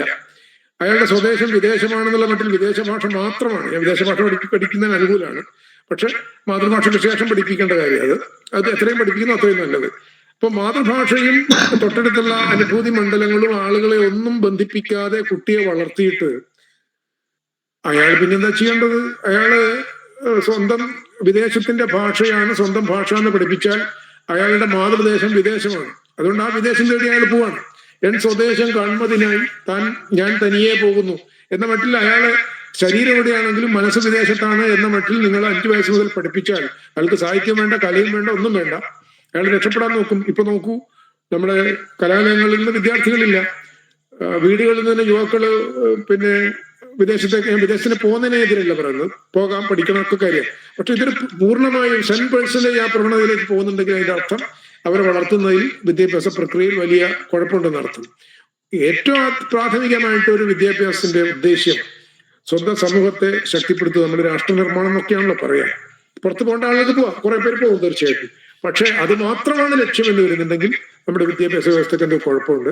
ആ കുഴപ്പത്തിന്റെ ഭാഗമാണ് സാഹിത്യം പഠിക്കേണ്ടതില്ല, ആശാനെ പഠിക്കേണ്ടതില്ല, ചങ്ങമ്പുഴയെ പഠിക്കേണ്ടതില്ല, സാറാ ജോസഫിനെ പഠിക്കേണ്ടതില്ല എന്നൊക്കെയുള്ള ഒരു വീക്ഷണം വരുന്നത്. അതുകൊണ്ട് കായിൻ പേരിൽ പൂമതിക്കുവോർ എന്ന് വൈലോപ്പള്ളി പറഞ്ഞ പോലെ നമ്മള് എന്ത് കായ കിട്ടും, അല്ലെങ്കിൽ എന്ത് ഫലമാണുള്ളത്, എന്ത് പണമാണ് ഇതിനെക്കൊണ്ട് കിട്ടുക എന്ന മട്ടിൽ കുട്ടിയെ ചെറുപ്പത്തിലെ പഠിപ്പിച്ചാൽ അയാൾക്ക് പെട്ടെന്ന് പിന്നെ ഫലം കിട്ടാത്ത, പണം ആയിട്ട് കിട്ടാത്ത ഒന്നും ആവശ്യമില്ല എന്ന് പറയും. അതാണ് ഇപ്പൊ പറയുന്നത്.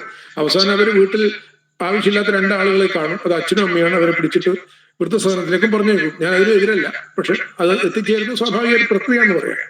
അപ്പൊ അതുകൊണ്ട് നാടോടുമ്പോ നടുവേ ഓടുകയല്ല വിദ്യാഭ്യാസം. എപ്പോഴും നാടോടുമ്പോ നടുവേ ഓടിയിരുന്നെങ്കിൽ ഇപ്പോഴും ബ്രിട്ടീഷുകാർ കേരളം ഭരിക്കും, ഇന്ത്യ ഭരിക്കുമല്ലോ. നാടോടുന്നതിനെതിരെ നിന്നുകൊണ്ടാണ് നമുക്ക് ഒരു ആധുനിക ജനാധിപത്യ രാഷ്ട്രം രൂപപ്പെടുത്താൻ കഴിഞ്ഞത്. ഓക്കെ.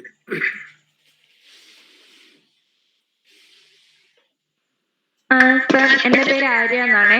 ഞാൻ മലയാളത്തിൽ തന്നെ ഇവിടെ KCT കുന്നത്തിലാണ് പഠിക്കുന്നത്. അപ്പം എന്റെ ചോദ്യം എന്ന് പറഞ്ഞാൽ, സാർ ഇപ്പൊ പ്രണയത്തിനെ കുറിച്ചും ലൈംഗിക ബന്ധത്തിനെ കുറിച്ചിട്ടൊക്കെ പറയുന്നുണ്ടായിരുന്നു. അപ്പൊ അതിലുള്ള സൗന്ദര്യാത്മകതയെ കുറിച്ചിട്ടൊക്കെ പറയുന്നുണ്ട്. അപ്പം ഈഡിപ്പസ് കോംപ്ലക്സിന്റെ അകത്ത് ഈ സൗന്ദര്യാത്മകത എപ്രകാരമാണ് വരുന്നതെന്ന് പറഞ്ഞുതരാം, അതിനെ കുറിച്ചിട്ടൊന്ന് വിശദമായിട്ട്.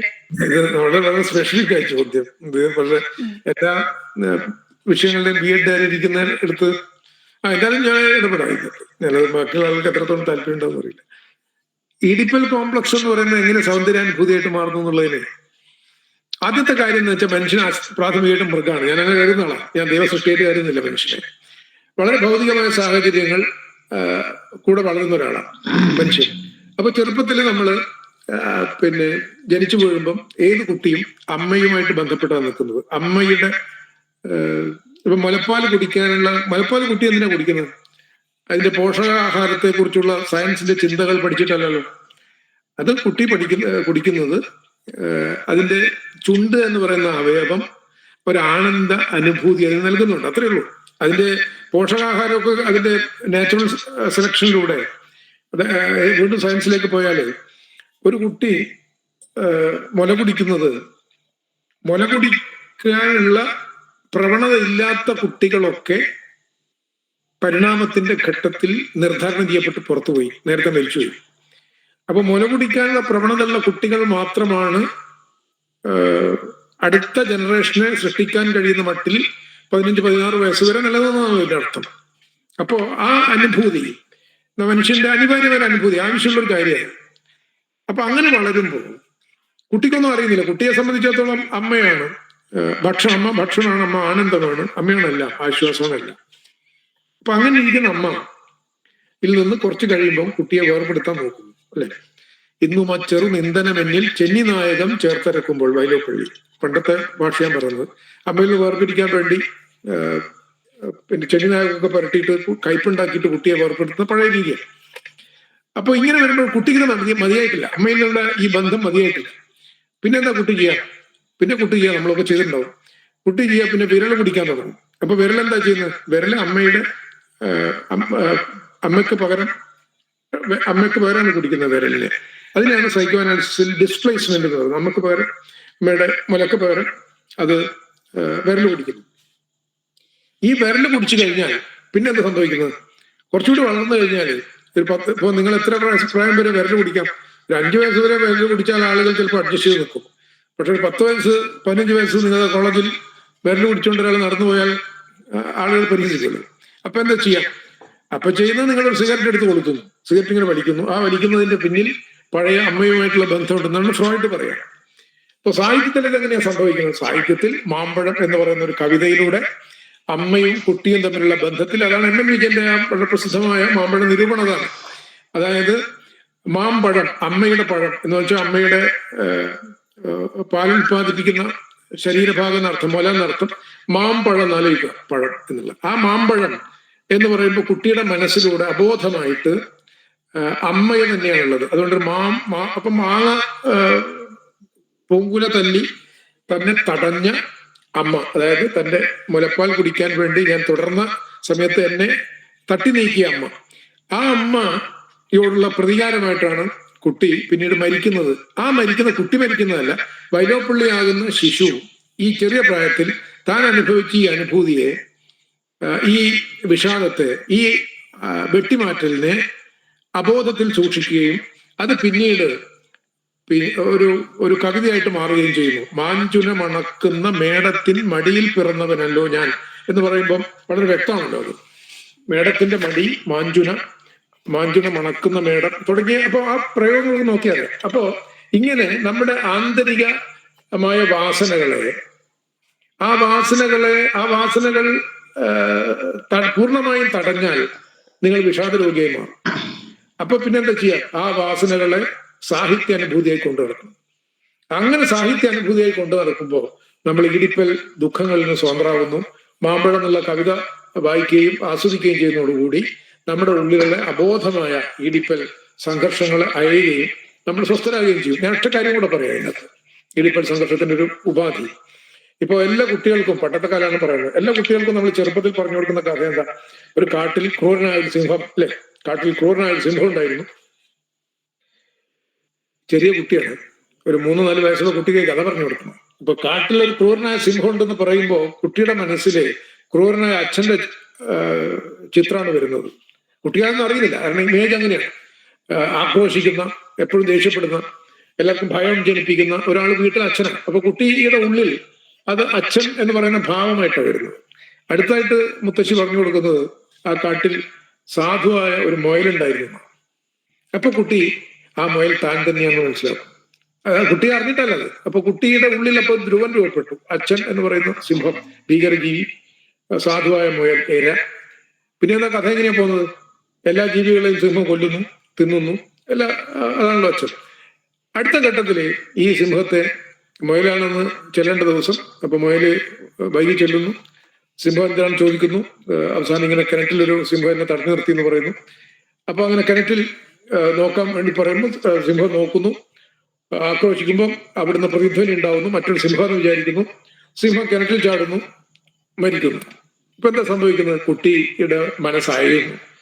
അത് പിതൃഭീതിയിൽ നിന്ന് കുട്ടി സ്വതന്ത്രമാകുന്നു. ഇങ്ങനെ നമ്മുടെ മനോമണ്ഡലത്തിലെ ഇടിപ്പൽ സംഘർഷങ്ങൾ സാഹിത്യത്തിലൂടെ വരുമ്പോൾ നമ്മളുടെ ഞരമ്പുകളുടെ എന്താ പറയാ ടെൻഷൻ ഫ്രീ ആവുകയും നമ്മൾ സ്വസ്ഥരാകുകയും ചെയ്യുന്നു. ഇങ്ങനെയാണ് സാഹിത്യം നമ്മുടെ മനസ്സിനെ സ്വസ്ഥമാക്കുന്നത്. പ്രണയം അങ്ങനെ തന്നെയാണ്. നമ്മുടെ പ്രണയ സാഹിത്യം കൊണ്ടാണ് നമ്മുടെ പ്രണയ ദുഃഖങ്ങളെ, അല്ലെങ്കിൽ ആ നിലയിലുള്ള നമ്മുടെ വിഷാദങ്ങളെ നമ്മൾ മറികടക്കുന്നത്. അതുകൊണ്ടാണ് ഈ പ്രേമ സാഹിത്യം ലോകം മുഴുവൻ ഇത്രയും വ്യാപിക്കാൻ കാരണം. ഓക്കെ.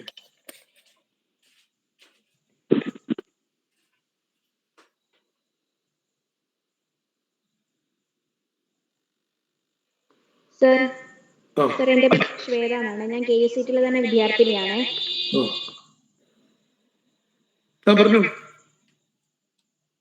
സൗന്ദര്യാത്മക വിദ്യാഭ്യാസം എന്ന വിഷയത്തെ വളരെ വ്യത്യസ്തമായ കാഴ്ചപ്പാടിലൂടെ സാറ് അവതരിപ്പിച്ചതിൽ വളരെയേറെ സന്തോഷമുണ്ട്. ചങ്ങമ്പുഴയുടെ കവിതകളിലെ സൗന്ദര്യാത്മകതയെ പറ്റി സാറിന്റെ അഭിപ്രായം പറഞ്ഞില്ലല്ലോ, അതുകൂടി ഒന്ന് സൂചിപ്പിക്കുക. ചങ്ങമ്പുഴയുടെ കവിതകൾ സൗന്ദര്യാത്മകതയെ പറ്റി. ഞാൻ പറഞ്ഞു വന്നത്, നിങ്ങൾ എല്ലാവരും വിവിധ വിഷയങ്ങൾ പഠിക്കുന്ന ആളുകൾ, അവർക്ക് എല്ലാവർക്കും പൊതുവായിട്ടുള്ളതാണ് സാഹിത്യം. അത് കെമിസ്ട്രിക്കാരനും ഫിസിക്സ് പഠിക്കുന്നവനും മെഡിസിൻ പഠിക്കുന്നവനും എഞ്ചിനീയറിംഗ് പഠിക്കുന്ന ആൾക്കും എല്ലാം പൊതുവാണെന്ന് പറയാൻ വേണ്ടി ഞാൻ ശ്രമിച്ചത്. ഞാൻ സാഹിത്യത്തിലേക്ക് കടന്നിട്ടില്ല. സാഹിത്യത്തിൽ അതുകൊണ്ട് തന്നെ ആദ്യം ചോദിച്ചത്, സാഹിത്യ വിദ്യാർത്ഥികളാണെങ്കിൽ നിങ്ങൾ സാഹിത്യം പഠിക്കുന്ന ആളുകൾ, അങ്ങനെ പക്ഷെ കവിതയുടെ ചരിത്രത്തിലൂടെ തന്നെ പറയായിരുന്നു. ചങ്ങമ്പുഴയുടെ സാറേ, എന്റെ കൂട്ടത്തിൽ ഒരു ക്വസ്റ്റ്യനോട് ഉണ്ടായിരുന്നു. എത്രയോ കാലത്തിന് മുമ്പേ പ്രണയപ്പകയെ പറ്റി ചങ്ങമ്പുഴ കവിതകളിലൂടെ അവതരിപ്പിച്ചിട്ടുണ്ടല്ലോ. അപ്പം അതിനെ പറ്റിയുള്ള ഒരു അഭിപ്രായം കൂടി എന്ന് വ്യക്തമാക്കുമോ? എന്തുകൊണ്ട് പറഞ്ഞില്ല എന്നുള്ള കാരണം പറഞ്ഞു. ചങ്ങമ്പുഴയുടെ പ്രണയത്തിലെ പ്രശ്നം എന്താ? ചങ്ങമ്പുഴ കാൽപ്പനിക കവിയായിട്ടാണല്ലോ നമ്മൾ അറിയുന്നത്. സാഹിത്യ വിദ്യാർത്ഥികൾക്ക് അറിയാവുന്ന ഭാഷ പറയാം. ചങ്ങമ്പുഴ കാൽപ്പനിക കവിയല്ല, റിയലിസ്റ്റിക് കവിയാണെന്ന് പറഞ്ഞ ആളാണ് കേസരി ബാലകൃഷ്ണപിള്ള. അദ്ദേഹം എന്താ പറഞ്ഞത്? അദ്ദേഹം പറഞ്ഞു, നമ്മൾ റൊമാൻറ്റിക് കവിയായിട്ട് പറയുന്ന ചങ്ങമ്പുഴ യഥാർത്ഥത്തിൽ റിയലിസ്റ്റിക് കവിയാണ്. സാമൂഹ്യ യാഥാർത്ഥ്യം അദ്ദേഹം ചിത്രീകരിച്ചത്. താൻ ഇഷ്ടപ്പെടുന്ന ആളോടൊപ്പം ജീവിക്കാൻ സമൂഹം സമ്മതിക്കുന്നില്ല. അതുകൊണ്ട് സാമൂഹ്യ യാഥാർത്ഥ്യങ്ങളോട് ഏറ്റുമുട്ടി പരാജയപ്പെടുന്ന കവിയാണ് അദ്ദേഹം. അതുകൊണ്ട് അത് പരാജയ പ്രസ്ഥാനം അദ്ദേഹം വിളിച്ചു. എന്താ പരാജയപ്പെടാൻ കാരണം? ചന്ദ്രിക വലിയ ബംഗ്ലാവിലാണ്, മറ്റേയാള് ഒരു ഇടയനാണ്. ഈ സാമൂഹ്യ യാഥാർത്ഥ്യമാണ് അതിൻ്റെ അകത്തുള്ളത്. അപ്പൊ ആ സാമൂഹ്യ യാഥാർത്ഥ്യത്തിൽ പരിക്ക് പറ്റുന്നു. സാമ്പത്തിക സമത്വമില്ലാത്ത, അല്ലെങ്കിൽ നിസ്തുല നിന്നെ നീയായിട്ട് കാണുവാൻ അദ്ദേഹം ആ കവിതയിൽ പറയും.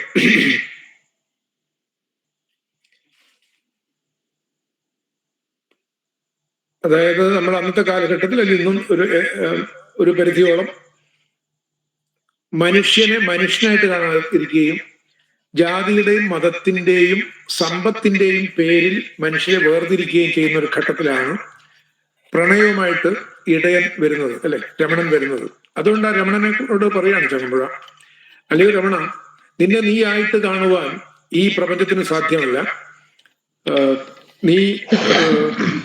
നിന്റെ ഭാവനാലോകത്തിൽ നീ ഇന്ന് ഒരു ദേവനായിരിക്കാം, എന്നാൽ ഇതൊന്നും അറിയുകയില്ലാരും എന്നത് കൊണ്ട് നീ പിന്മടങ്ങൂ എന്ന് ചങ്ങമ്പുഴ രമണനോട് പറയുന്നുണ്ട്. അപ്പോ നിസ്തുല നിന്നെ നീയായിട്ട് കാണുവാൻ അത്രയ്ക്ക് ഉയർന്നിട്ടില്ല അന്യരാരും എന്ന് പറയുന്നതിന്റെ അർത്ഥം അതാണ്. അതായത് കേവല മനുഷ്യനായിട്ട്, ജാതിയിൽ നിന്നും മതത്തിൽ നിന്നും സാമ്പത്തിക വ്യത്യാസത്തിൽ നിന്നൊക്കെ സ്വതന്ത്രനായിട്ട് കേവല മനുഷ്യനായിട്ട് നിന്നെ കാണാൻ ഈ ലോകം ഇന്ന് വളർന്നിട്ടില്ല. അതുകൊണ്ട് നിന്നേക്കാൾ സമ്പത്തുള്ള, കുലീനതയുള്ള, ഇവരോടുള്ള സ്നേഹത്തിൽ നീ പിൻവലിക്കുക എന്ന് പറയേണ്ടി വരുന്നത് സാമൂഹ്യ യാഥാർത്ഥ്യം തന്നെയല്ലേ, കാൽപ്പനികതയല്ലല്ലോ. അപ്പൊ അതുകൊണ്ട് ചങ്ങമ്പുഴയുടെ പ്രണയകാവ്യങ്ങൾ മുഴുവൻ സാമൂഹ്യ യാഥാർത്ഥ്യത്തെ കുറിച്ചാണ് പറയുന്നത്.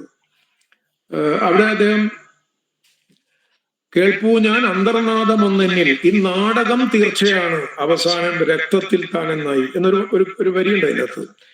അതായത് രമണൻ പറയാണ്, എനിക്കറിയാം ഇത്രയും സാമ്പത്ത് ശേഷിയുള്ള ഇവളെ ഞാൻ സ്നേഹിക്കുന്നു, ആ സ്നേഹം അവസാനം രക്തത്തിലാണ്, എൻ്റെ ജീവനിന്റെ നഷ്ടത്തിലാണ് കലാശിക്കുക എന്ന് എൻ്റെ ഉള്ളിൽ നിന്ന് ഏതോ ഒരു ശബ്ദം എന്നോട് പറയുന്നു എന്നാണ് രമണൻ പറയുന്നത്. ഇത് തന്നെയല്ലേ ഉത്തരേന്ത്യയിൽ നമ്മൾ നടക്കുന്നത്? ഉത്തരേന്ത്യയിലല്ല, അത്യാവശ്യം കേരളത്തിലും കാണുന്നുണ്ട് അഭിമാനക്കൊല.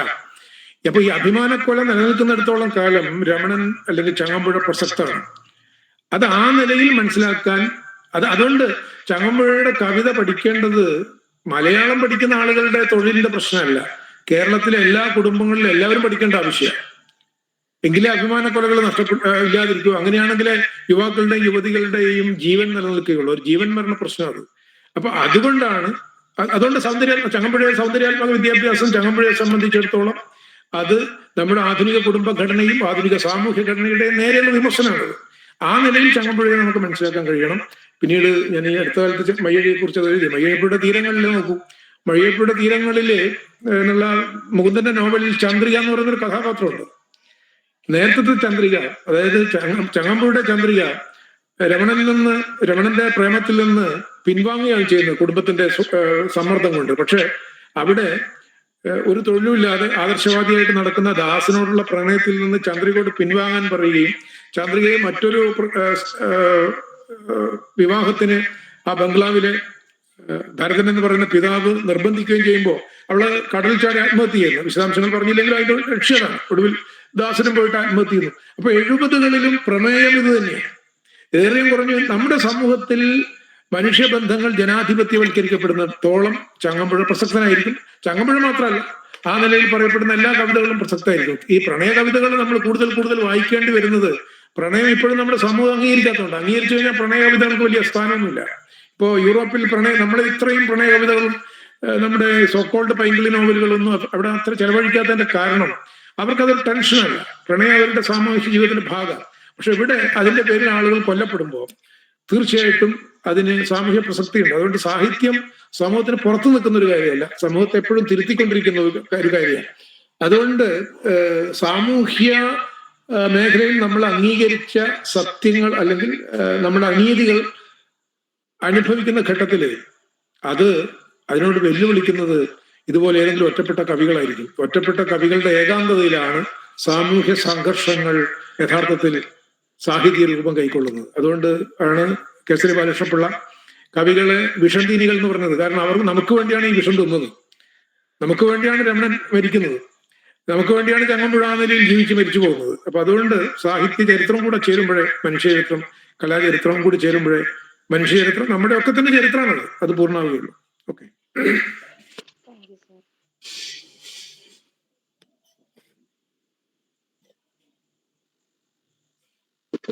ഹലോ സാർ, എൻ്റെ പേര് രാഹുൽ. സാർ പറയുകയുണ്ടായല്ലോ നമ്മുടെ മാനുഷിക മൂല്യങ്ങളൊക്കെ സംരക്ഷിക്കുന്നതിൽ നമ്മുടെ സാഹിത്യം വഹിച്ചിട്ടുള്ള പങ്കുകളൊക്കെ. ഈ പ്രൊഫഷണൽ കോളേജുകളിൽ ഈ സാഹിത്യം ഒരു പഠന വിഷയമാക്കാൻ നമ്മുടെ കേരളത്തിൽ മാറി മാറി വന്ന സർക്കാരുകൾ ഏതെങ്കിലും ഒരു ഘട്ടത്തിൽ ആലോചിച്ചിട്ടുണ്ടോ? ഇനി ഫ്യൂച്ചറിൽ ഈ പ്രൊഫഷണൽ കോളേജുകളിൽ നമ്മുടെ സാഹിത്യമൊക്കെ ഒരു വിഷയമാവാൻ സാധ്യതയുണ്ടോ? പിന്നീട് ഈ മലയാള വേദി, ഐക്യവേദി ഉൾപ്പെടെയുള്ള സംഘടനകൾ ഇതൊരു പ്രൊഫഷണൽ വിദ്യാഭ്യാസ സ്ഥാപനങ്ങളിൽ ഉൾപ്പെടെ ഇതൊരു പാഠ്യ വിഷയമാക്കണമെന്ന് ഇങ്ങനെ ആവശ്യപ്പെട്ടിട്ടുണ്ടോ? എന്താണ് സാറിന്റെ അഭിപ്രായം? അത് പണ്ടേ ആവശ്യപ്പെട്ടിട്ടുണ്ട്. 2009 തന്നെ നമ്മൾ നിവേദനം കൊടുത്തിട്ടുണ്ട്. ആരോഗ്യ സർവകലാശാല ഞാൻ മനസ്സിലാക്കുന്നത് ചെറിയ രീതിയിൽ ഇപ്പൊ സാഹിത്യം പഠിപ്പിക്കാൻ അവരുടെ ഒരു ശ്രമം നടക്കുന്നുണ്ടെന്നാണ് മനസ്സിലാക്കുന്നത്. പക്ഷെ ഒരു രസം എന്താണെന്ന് വെച്ചാൽ നമ്മൾ എല്ലാ വിദ്യാഭ്യാസ പരിഷ്കരണങ്ങളിലും പടിഞ്ഞാറേക്കാണല്ലോ നോക്കുക. അമേരിക്കൻ സർവകലാശാലകൾ, യൂറോപ്യൻ സർവകലാശാലകളും ഒക്കെ തന്നെ എത്രത്തോളം എനിക്കറിയില്ല, എല്ലായിടത്തും ഉണ്ടോന്നും അറിയില്ല. പക്ഷെ എനിക്കറിയാവുന്നൊരു കാര്യം, ന്യൂയോർക്ക് സർവകലാശാലകൾക്കുള്ള സർവകലാശാലകളിൽ അവിടുത്തെ മെഡിക്കൽ കോഴ്സിന് സാഹിത്യം പഠിക്കാനുണ്ട്. അപ്പോ നമ്മൾക്കിവിടെ നമ്മൾ വളരെ വേറെ തരത്തിൽ ആത്മീയ ദരിദ്രരായ സമൂഹം, നമുക്ക് പണം ഉണ്ടാക്കുന്നതിനപ്പുറത്ത് ചിന്തിക്കാൻ കഴിയുന്ന മട്ടിലുള്ള ഒരു ആന്തരിക സമ്പത്ത് നമുക്കില്ല, വൈകാരിക സമ്പത്ത് നമുക്കില്ല. അപ്പൊ അതുകൊണ്ട് നമ്മൾ അവിടത്തേക്ക് എത്തണമെങ്കിൽ ഇനിയും കൂടുതൽ പുരോഗമിക്കേണ്ടി വരും. എത്രയോ വട്ടം അത് എത്രയോ വേദികളിൽ ഈ പറയുന്ന സിലബസ് രൂപീകരണ സമിതിയുടെ മുമ്പിലൊക്കെ എത്രയോ വട്ടം ഞാൻ പ്രസംഗിച്ച ആളാണ്. അവിടുത്തെ അതിന്റെ പ്രസംഗങ്ങൾ തന്നെ പ്രബന്ധങ്ങളായിട്ടും പുസ്തകങ്ങളായിട്ടൊക്കെ പുറത്തു വന്നിട്ടുണ്ട്. പക്ഷെ അതിന് തയ്യാറില്ല ആളുകൾ. അതിന്റെ പ്രാധാന്യം ഇപ്പോഴും മനസ്സിലായിട്ടില്ല നമ്മുടെ ആളുകൾക്ക്. വൈലോപ്പള്ളി പറഞ്ഞ പോലെ ഒരു പൂ കണ്ടാൽ അത് കായായി തീരുമ്പം അത് മാർക്കറ്റിൽ എത്ര വിലയാകും എന്ന മട്ടിൽ കായിന്റെ പേരിൽ പൂ മതിക്കുന്ന ആളുകളാണ് നമ്മൾ. അപ്പൊ അത് തുടർന്നുകൊണ്ടിരിക്കുക. ഞാനിപ്പോ എനിക്കറിയില്ല, നിങ്ങളുടെ ഈ സ്ഥാപനവും അറിയില്ല, എനിക്ക് നിങ്ങളുടെ ഈ വിളിച്ച ആളെ അറിയില്ല. എങ്കിലും ഞാൻ ഇരുന്ന് 2 ദിവസം വേറെ പരിപാടി കഴിഞ്ഞിട്ട് ഇവിടെ ഈ രാത്രി സംസാരിക്കാൻ തയ്യാറായത് തന്നെ ഈ ആശയം നാട്ടുകാരിലേക്ക് കൂടുതൽ എത്താൻ വേണ്ടിയിട്ടാണ്. അപ്പൊ അത് കൂടുതൽ എത്തുക. നിങ്ങളൊക്കെ ഏതെങ്കിലും സമിതികളിലൊക്കെ ഇരിക്കുമ്പോൾ ഇത് സ്ഥാപിക്കാൻ വേണ്ടി ശ്രമിക്കുക. ഇപ്പൊ പ്രൊഫഷണൽ കോളേജുകളിൽ മലയാളം ഉൾപ്പെടെയുള്ള സാഹിത്യ വിഷയങ്ങൾ പഠിപ്പിക്കുന്നില്ല എന്ന് മാത്രമല്ല, ഇപ്പോഴുള്ളത് എടുത്തു കളയാൻ ശ്രമിക്കുന്നു എന്നല്ലേ ഞാൻ പറഞ്ഞത്. ഇപ്പോഴുള്ളത് തന്നെ എടുത്തു കളയാൻ ശ്രമിക്കുന്നു. അപ്പൊ ആ പ്രതിരോധത്തിന്റെ ഭാഗമായിട്ടാണ് ഇത്തരം വേദികൾ ഞാൻ സംസാരിക്കുന്നത്. ഓക്കെ.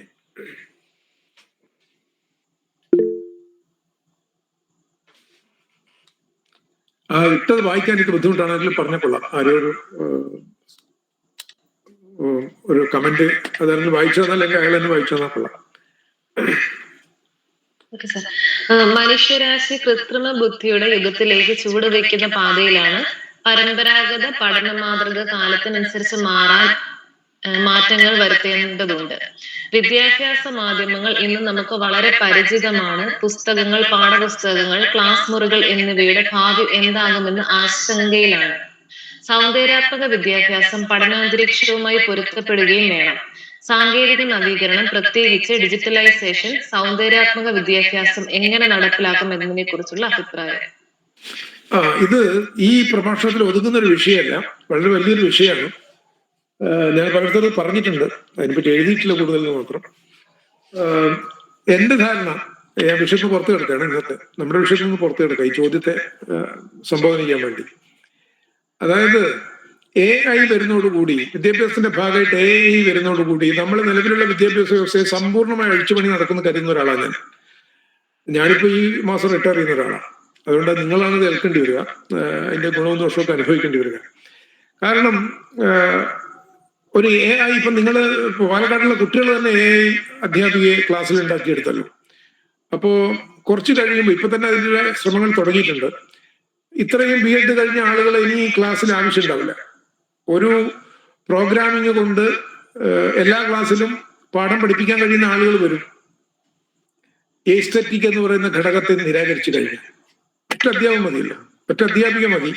ഒരൊറ്റ AI പ്രോഗ്രാമിങ്ങിന്റെ ഭാഗമായിട്ട് ഒന്നിച്ച് പ്രവർത്തിക്കുന്ന കുറെ മെഷീനുകൾ, യന്ത്രമനുഷ്യന്മാരെ ക്ലാസ്സിൽ നിർത്തിയിട്ട് മെഡിസിനും എഞ്ചിനീയറിംഗും സയൻസുകളും ഒക്കെ പഠിപ്പിക്കാൻ കഴിയും. അപ്പോ നമ്മൾ ലാഭം മാത്രമാണ് നോക്കുന്നതെങ്കിൽ അവിടത്തേക്കാണ് കാര്യങ്ങൾ പോവുക. ഇപ്പൊ തന്നെ ചില കോഴ്സുകൾ ഓൺലൈൻ ആക്കിയാൽ മതി എന്ന് BA ക്ലാസ്സുകൾ നിങ്ങൾ ശ്രദ്ധിച്ചോന്നറിയില്ല. 4 ഇയർ BA ഡിഗ്രി പുനഃസംഘടനയില് ഓൺലൈനിലേക്ക് പോകുക എന്ന് പറഞ്ഞല്ലേ. അപ്പോ ആ ഒരു തലത്തിലേക്കാണ് കാര്യങ്ങൾ പോകുന്നത്. നമ്മുടെ പരീക്ഷാ സമ്പ്രദായം മാറും, നിങ്ങളുടെ സെമിനാർ മാറും, ഡെസിറ്റേഷന്റെ രീതികൾ മാറും, പലതിലും മാറ്റം വരും. അത് മറ്റൊരു വിഷയമാണ്, അത് വലിയ വിഷയമാണ്. പക്ഷെ ഒറ്റ കാര്യം ഞാൻ സൗന്ദര്യാത്മക വിദ്യാഭ്യാസവുമായി ബന്ധപ്പെടുത്തി പറയാം. പക്ഷെ എന്റെ ധാരണയിൽ ഒരു സാഹിത്യ സൗന്ദര്യാത്മക ക്ലാസ് നടത്താൻ AIക്ക് സാധ്യമല്ല. ഇതാണ് കാര്യം. എഞ്ചിനീയറിംഗ് കോഴ്സ് നടത്താൻ കഴിയും. AIക്ക് ഒരു എഞ്ചിനീയർ ആർട്ടിഫിഷ്യൽ ഇന്റലിജൻസ് പറ്റും. പക്ഷേ ഞാനിപ്പോ ഈ പറഞ്ഞ നിസ്തുല നിന്നെ നീയായിട്ട് കാണുവാൻ എന്ന് പറയുന്ന വരികളോ, അല്ലെങ്കിൽ ആശാന്റെ അമ്മതൻ നെഞ്ചു നിരമ്പിൽ കൂടി ചെമ്മേ ചെഞ്ചോരയെ തന്നെ അമ്മിഞ്ഞ തൂവമൃതാക്കും മൈത്രി, ഏതൊരു മഹാതത്വമാണോ അമ്മയുടെ നെഞ്ചിലെ മുലപ്പാലിനെ, രക്തത്തെ മുലപ്പാലാക്കി മാറ്റുന്നത്, അതാണ് ബൗദ്ധ മൈത്രി എന്നൊക്കെ പറയുന്ന കാര്യത്തെ ഒരു അധ്യാപകനിൽ നിന്ന് വിദ്യാർത്ഥിയിലേക്ക് ആനുഭൂതികമായി സംക്രമണം ചെയ്യാൻ AI മതിയാകുകയില്ല. അതുകൊണ്ട് ആത്യന്തിക അവസാനത്തെ യുദ്ധം സാഹിത്യാധ്യാപകനും സാഹിത്യാധ്യാപികയും AI തമ്മിലായിരിക്കും ഞാൻ കരുതുന്നത്. അതിലാര് ജയിക്കും എന്നതിനനുസരിച്ചിരിക്കും നമ്മുടെ ക്ലാസ് മുറികളിലുള്ള മാനവികതയുടെ നിലനിൽപ്പ്. പക്ഷെ ഞാൻ എപ്പോഴും ശുഭാപ്തി വിശ്വാസമാണ്. നമുക്ക് യന്ത്രങ്ങൾ വന്നു, മറ്റേതിനൊക്കെ വന്നിട്ട് നമ്മൾ മനുഷ്യനൊന്നും അല്ലാണ്ടായിട്ടില്ല. മൊബൈൽ വന്ന് നിങ്ങൾ ആർക്കും താല്പര്യം ഉണ്ടെങ്കിൽ, ഇതിനെപ്പറ്റി കൂടുതൽ പഠിക്കാൻ താല്പര്യം ഉണ്ടെങ്കിൽ ഹരാരിയുടെ ഹോമോ ഡിയൂസ് എന്ന് പറയുന്ന പുസ്തകം എടുത്തു നോക്കിയാൽ മതി. അദ്ദേഹം പറയും മനുഷ്യര് ഇപ്പൊ നമ്മൾ കമ്പ്യൂട്ടർ ചിപ്പുകളായിട്ട് കണക്ട് ചെയ്യപ്പെട്ടു. മനുഷ്യർ പല തലങ്ങളിലും കണക്ട് ചെയ്യാവുന്ന മറ്റുള്ള മനുഷ്യരുടെ ഇപ്പോഴത്തെ നിൽപ്പുള്ളത്. അത്തരം പരീക്ഷണങ്ങളും അന്വേഷണങ്ങളും നടക്കുന്നു. നമ്മുടെ ഓരോ കൃത്രിമ അവയവങ്ങളും നാളെ മാറ്റിവെക്കാൻ കഴിയും. അതുകൊണ്ട് മനുഷ്യന് നാളെ മരണമില്ലാത്ത അവസ്ഥ വരും എന്നൊക്കെയാണ് ഹരാരിയൊക്കെ പറയാം. പക്ഷെ എന്ത് പറഞ്ഞാലും ശരി, ആത്യന്തികമായി അദ്ദേഹം തന്നെ 2ാമത്തെ പുസ്തകത്തിൽ അതിലേക്കാണ് പോയത് പിന്നീട്. അതായത് മനുഷ്യൻ തന്നെ കുറിച്ചുള്ള ആത്മബോധം, തന്റെ ആന്തരിക അനുഭൂതികൾ, ഈ അനുഭൂതികളൊന്നും മനുഷ്യന് ഇല്ലാതാക്കാൻ സാധ്യമല്ല. ഇല്ലാതാക്കണമെങ്കിൽ അയാളുടെ ജനറ്റിക്കൽ എഞ്ചിനീയർ കൊണ്ട് ഈ ഘടകങ്ങൾ മുഴുവൻ തലയിൽ എടുത്തു കളയണം, എസ്തെറ്റിക് എന്ന് പറയുന്ന ഘടകത്തെ. അപ്പൊ അതിനുള്ളിടത്തോളം കാലം മനുഷ്യന് സാമൂഹ്യ ബന്ധങ്ങൾ ഉണ്ടാകും, മനുഷ്യൻ അന്യരിലായിരിക്കും സ്വസ്ഥരാകുക. അന്യന് മറ്റൊരാളുടെ മുഖം, അല്ലെ, നാരികൻ കവിൽ നിറം കലർന്നുഹ സൂര്യരശ്മി തടവും പളുങ്കുപോൽ എന്ന് കുമാരനാശാൻ പറയുന്നൊരു ഭാഗമുണ്ടല്ലോ. അതായത് കാമുകന്റെ മുഖത്തേക്ക് നോക്കിയപ്പോ സൂര്യരശ്മിയേറ്റ പ്രിസം പോലെ അവളുടെ മുഖത്ത് 7 വർണ്ണങ്ങളും വിടർന്നു എന്നാണ് കുമാരനാശാൻ പറയുന്നത്. ഇതൊരു AIക്ക് പഠിപ്പിക്കാൻ സാധ്യമല്ല. ഇതുള്ളിടത്തോളം കാലം, ഈ അനുഭൂതി ഉള്ളിടത്തോളം കാലം സാഹിത്യ വിദ്യാഭ്യാസം ആവശ്യം.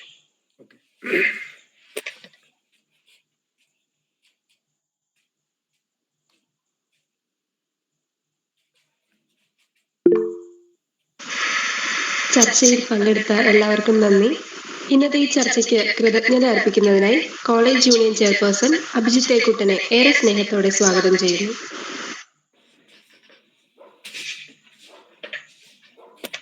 ഹലോ, കേൾക്കുന്നുണ്ടോ ഹരിപ്രിയ?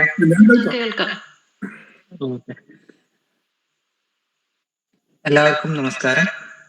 ഇന്നത്തെ ഈ പരിപാടിയിൽ ഈ KSL സാഹിത്യോത്സവം 51 കുന്നം ഫെസ്റ്റിവൽ ഓഫ് ലിറ്ററേച്ചറിൽ നമ്മുടെ ക്ഷണം സ്വീകരിച്ചെത്തിയ ശ്രീ P. പവിത്രൻ വളരെ ഭംഗിയായിട്ട് ഒട്ടും പ്രതീക്ഷിക്കാത്ത രീതിയിൽ BEdലുള്ള ഒരുമാതിരി എല്ലാ ഓപ്ഷണൽ സബ്ജക്റ്റുകളെയും എല്ലാ ഡിപ്പാർട്ട്മെന്റുകളെയും ഇന്റഗ്രേറ്റ് ചെയ്തുകൊണ്ട് അദ്ദേഹത്തിന് നമ്മൾ സ്വീകരിച്ച ഒരു ടോപ്പിക് വളരെ ഭംഗിയായിട്ട് നമ്മളോട് കാര്യങ്ങൾ സംസാരിക്കാൻ സാധിച്ചു.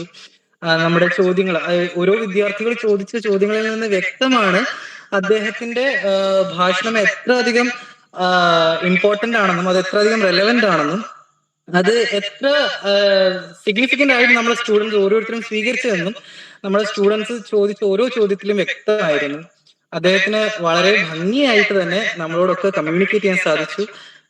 ഈ ഒരു ടോപ്പിക് സൗന്ദര്യാത്മക വിദ്യാഭ്യാസം എന്നുള്ളൊരു ടോപ്പിക് വളരെ ഭംഗിയായിട്ട് തന്നെ അദ്ദേഹത്തിന് നമ്മളോട് ഡെലിവറി ചെയ്യാൻ പറ്റി. കുന്നം കേരള സർവകലാശാല അധ്യാപന പഠന കലാലയം കുന്നം മാവേലിക്കരയുടെ ഭാഗത്തു നിന്നും ഡിഫൈ കോളേജ് യൂണിയൻ ചെയർപേഴ്സണായ ഞാൻ ഈ കോളേജിന്റെയും എല്ലാ വിദ്യാർത്ഥികളുടെയും അധ്യാപകരുടെയും ഭാഗത്തു നിന്നും സാർ താങ്കളോടുള്ള നന്ദി ഇതോടുകൂടി അറിയിച്ചുകൊള്ളുന്നു. നന്ദിയുണ്ട്. ഒപ്പം കോളേജിന്റെ പ്രിൻസിപ്പളായ ഡോക്ടർ എസ് ലക്ഷ്മി ടീച്ചറിനും മറ്റ് അധ്യാപകർക്കും അനധ്യാപകർക്കുമുള്ള നന്ദി ഞാൻ ഇതോടുകൂടി അറിയിച്ചുകൊള്ളുന്നു. ഒപ്പം കേരളമുടനീളമുള്ള എല്ലാ BEd സ്ഥാപനങ്ങളിൽ നിന്നുമുള്ള ഒരുമാതിരി വിദ്യാർത്ഥികൾ നമ്മളോടൊപ്പം, വിദ്യാർത്ഥികൾ മാത്രമല്ല അധ്യാപകരുമുണ്ട്, നമ്മളോടൊപ്പം ഈ പരിപാടിയിൽ പങ്കുചേർന്നിട്ടുണ്ട്. എല്ലാ വിദ്യാർത്ഥികളോടുമുള്ള നന്ദി ഇതോടുകൂടി, നന്ദിയും കടപ്പാടും ഞാൻ ഇതോടുകൂടി അറിയിച്ചുകൊള്ളുന്നു. ഒരിക്കൽ കൂടി ശ്രീ പവിത്രൻ സർ, താങ്കളോടുള്ള നന്ദി ഞാൻ അറിയിച്ചുകൊള്ളുന്നു. നന്ദി, നമസ്കാരം. വളരെ സന്തോഷം. നിങ്ങളത് വളരെ ശ്രദ്ധാപൂർവം കേട്ടതിനും ചോദ്യങ്ങൾ ചോദിച്ചതിനും ഒക്കെ നന്ദി. നമുക്ക് തുടരാം. നിങ്ങൾ ഉന്നയിച്ച ചോദ്യങ്ങൾ, ഞാൻ ഇവിടെ അവതരിപ്പിച്ച കാര്യങ്ങളൊക്കെ നിങ്ങളുടെ ജീവിതത്തിലും നിങ്ങൾ ഈ പറയുന്ന ഈ സാഹിത്യവും കലയും ഒക്കെ വിദ്യാഭ്യാസ പദ്ധതിയിൽ നിന്ന് പുറത്താക്കപ്പെടാൻ ശ്രമിക്കുന്ന ഒരു കാലഘട്ടത്തിൽ അതിനൊക്കെ നിലനിർത്താനും മുന്നോട്ട് കൊണ്ടുപോകാനും ഒക്കെ നിങ്ങൾ ശ്രമിക്കുക. നന്ദി.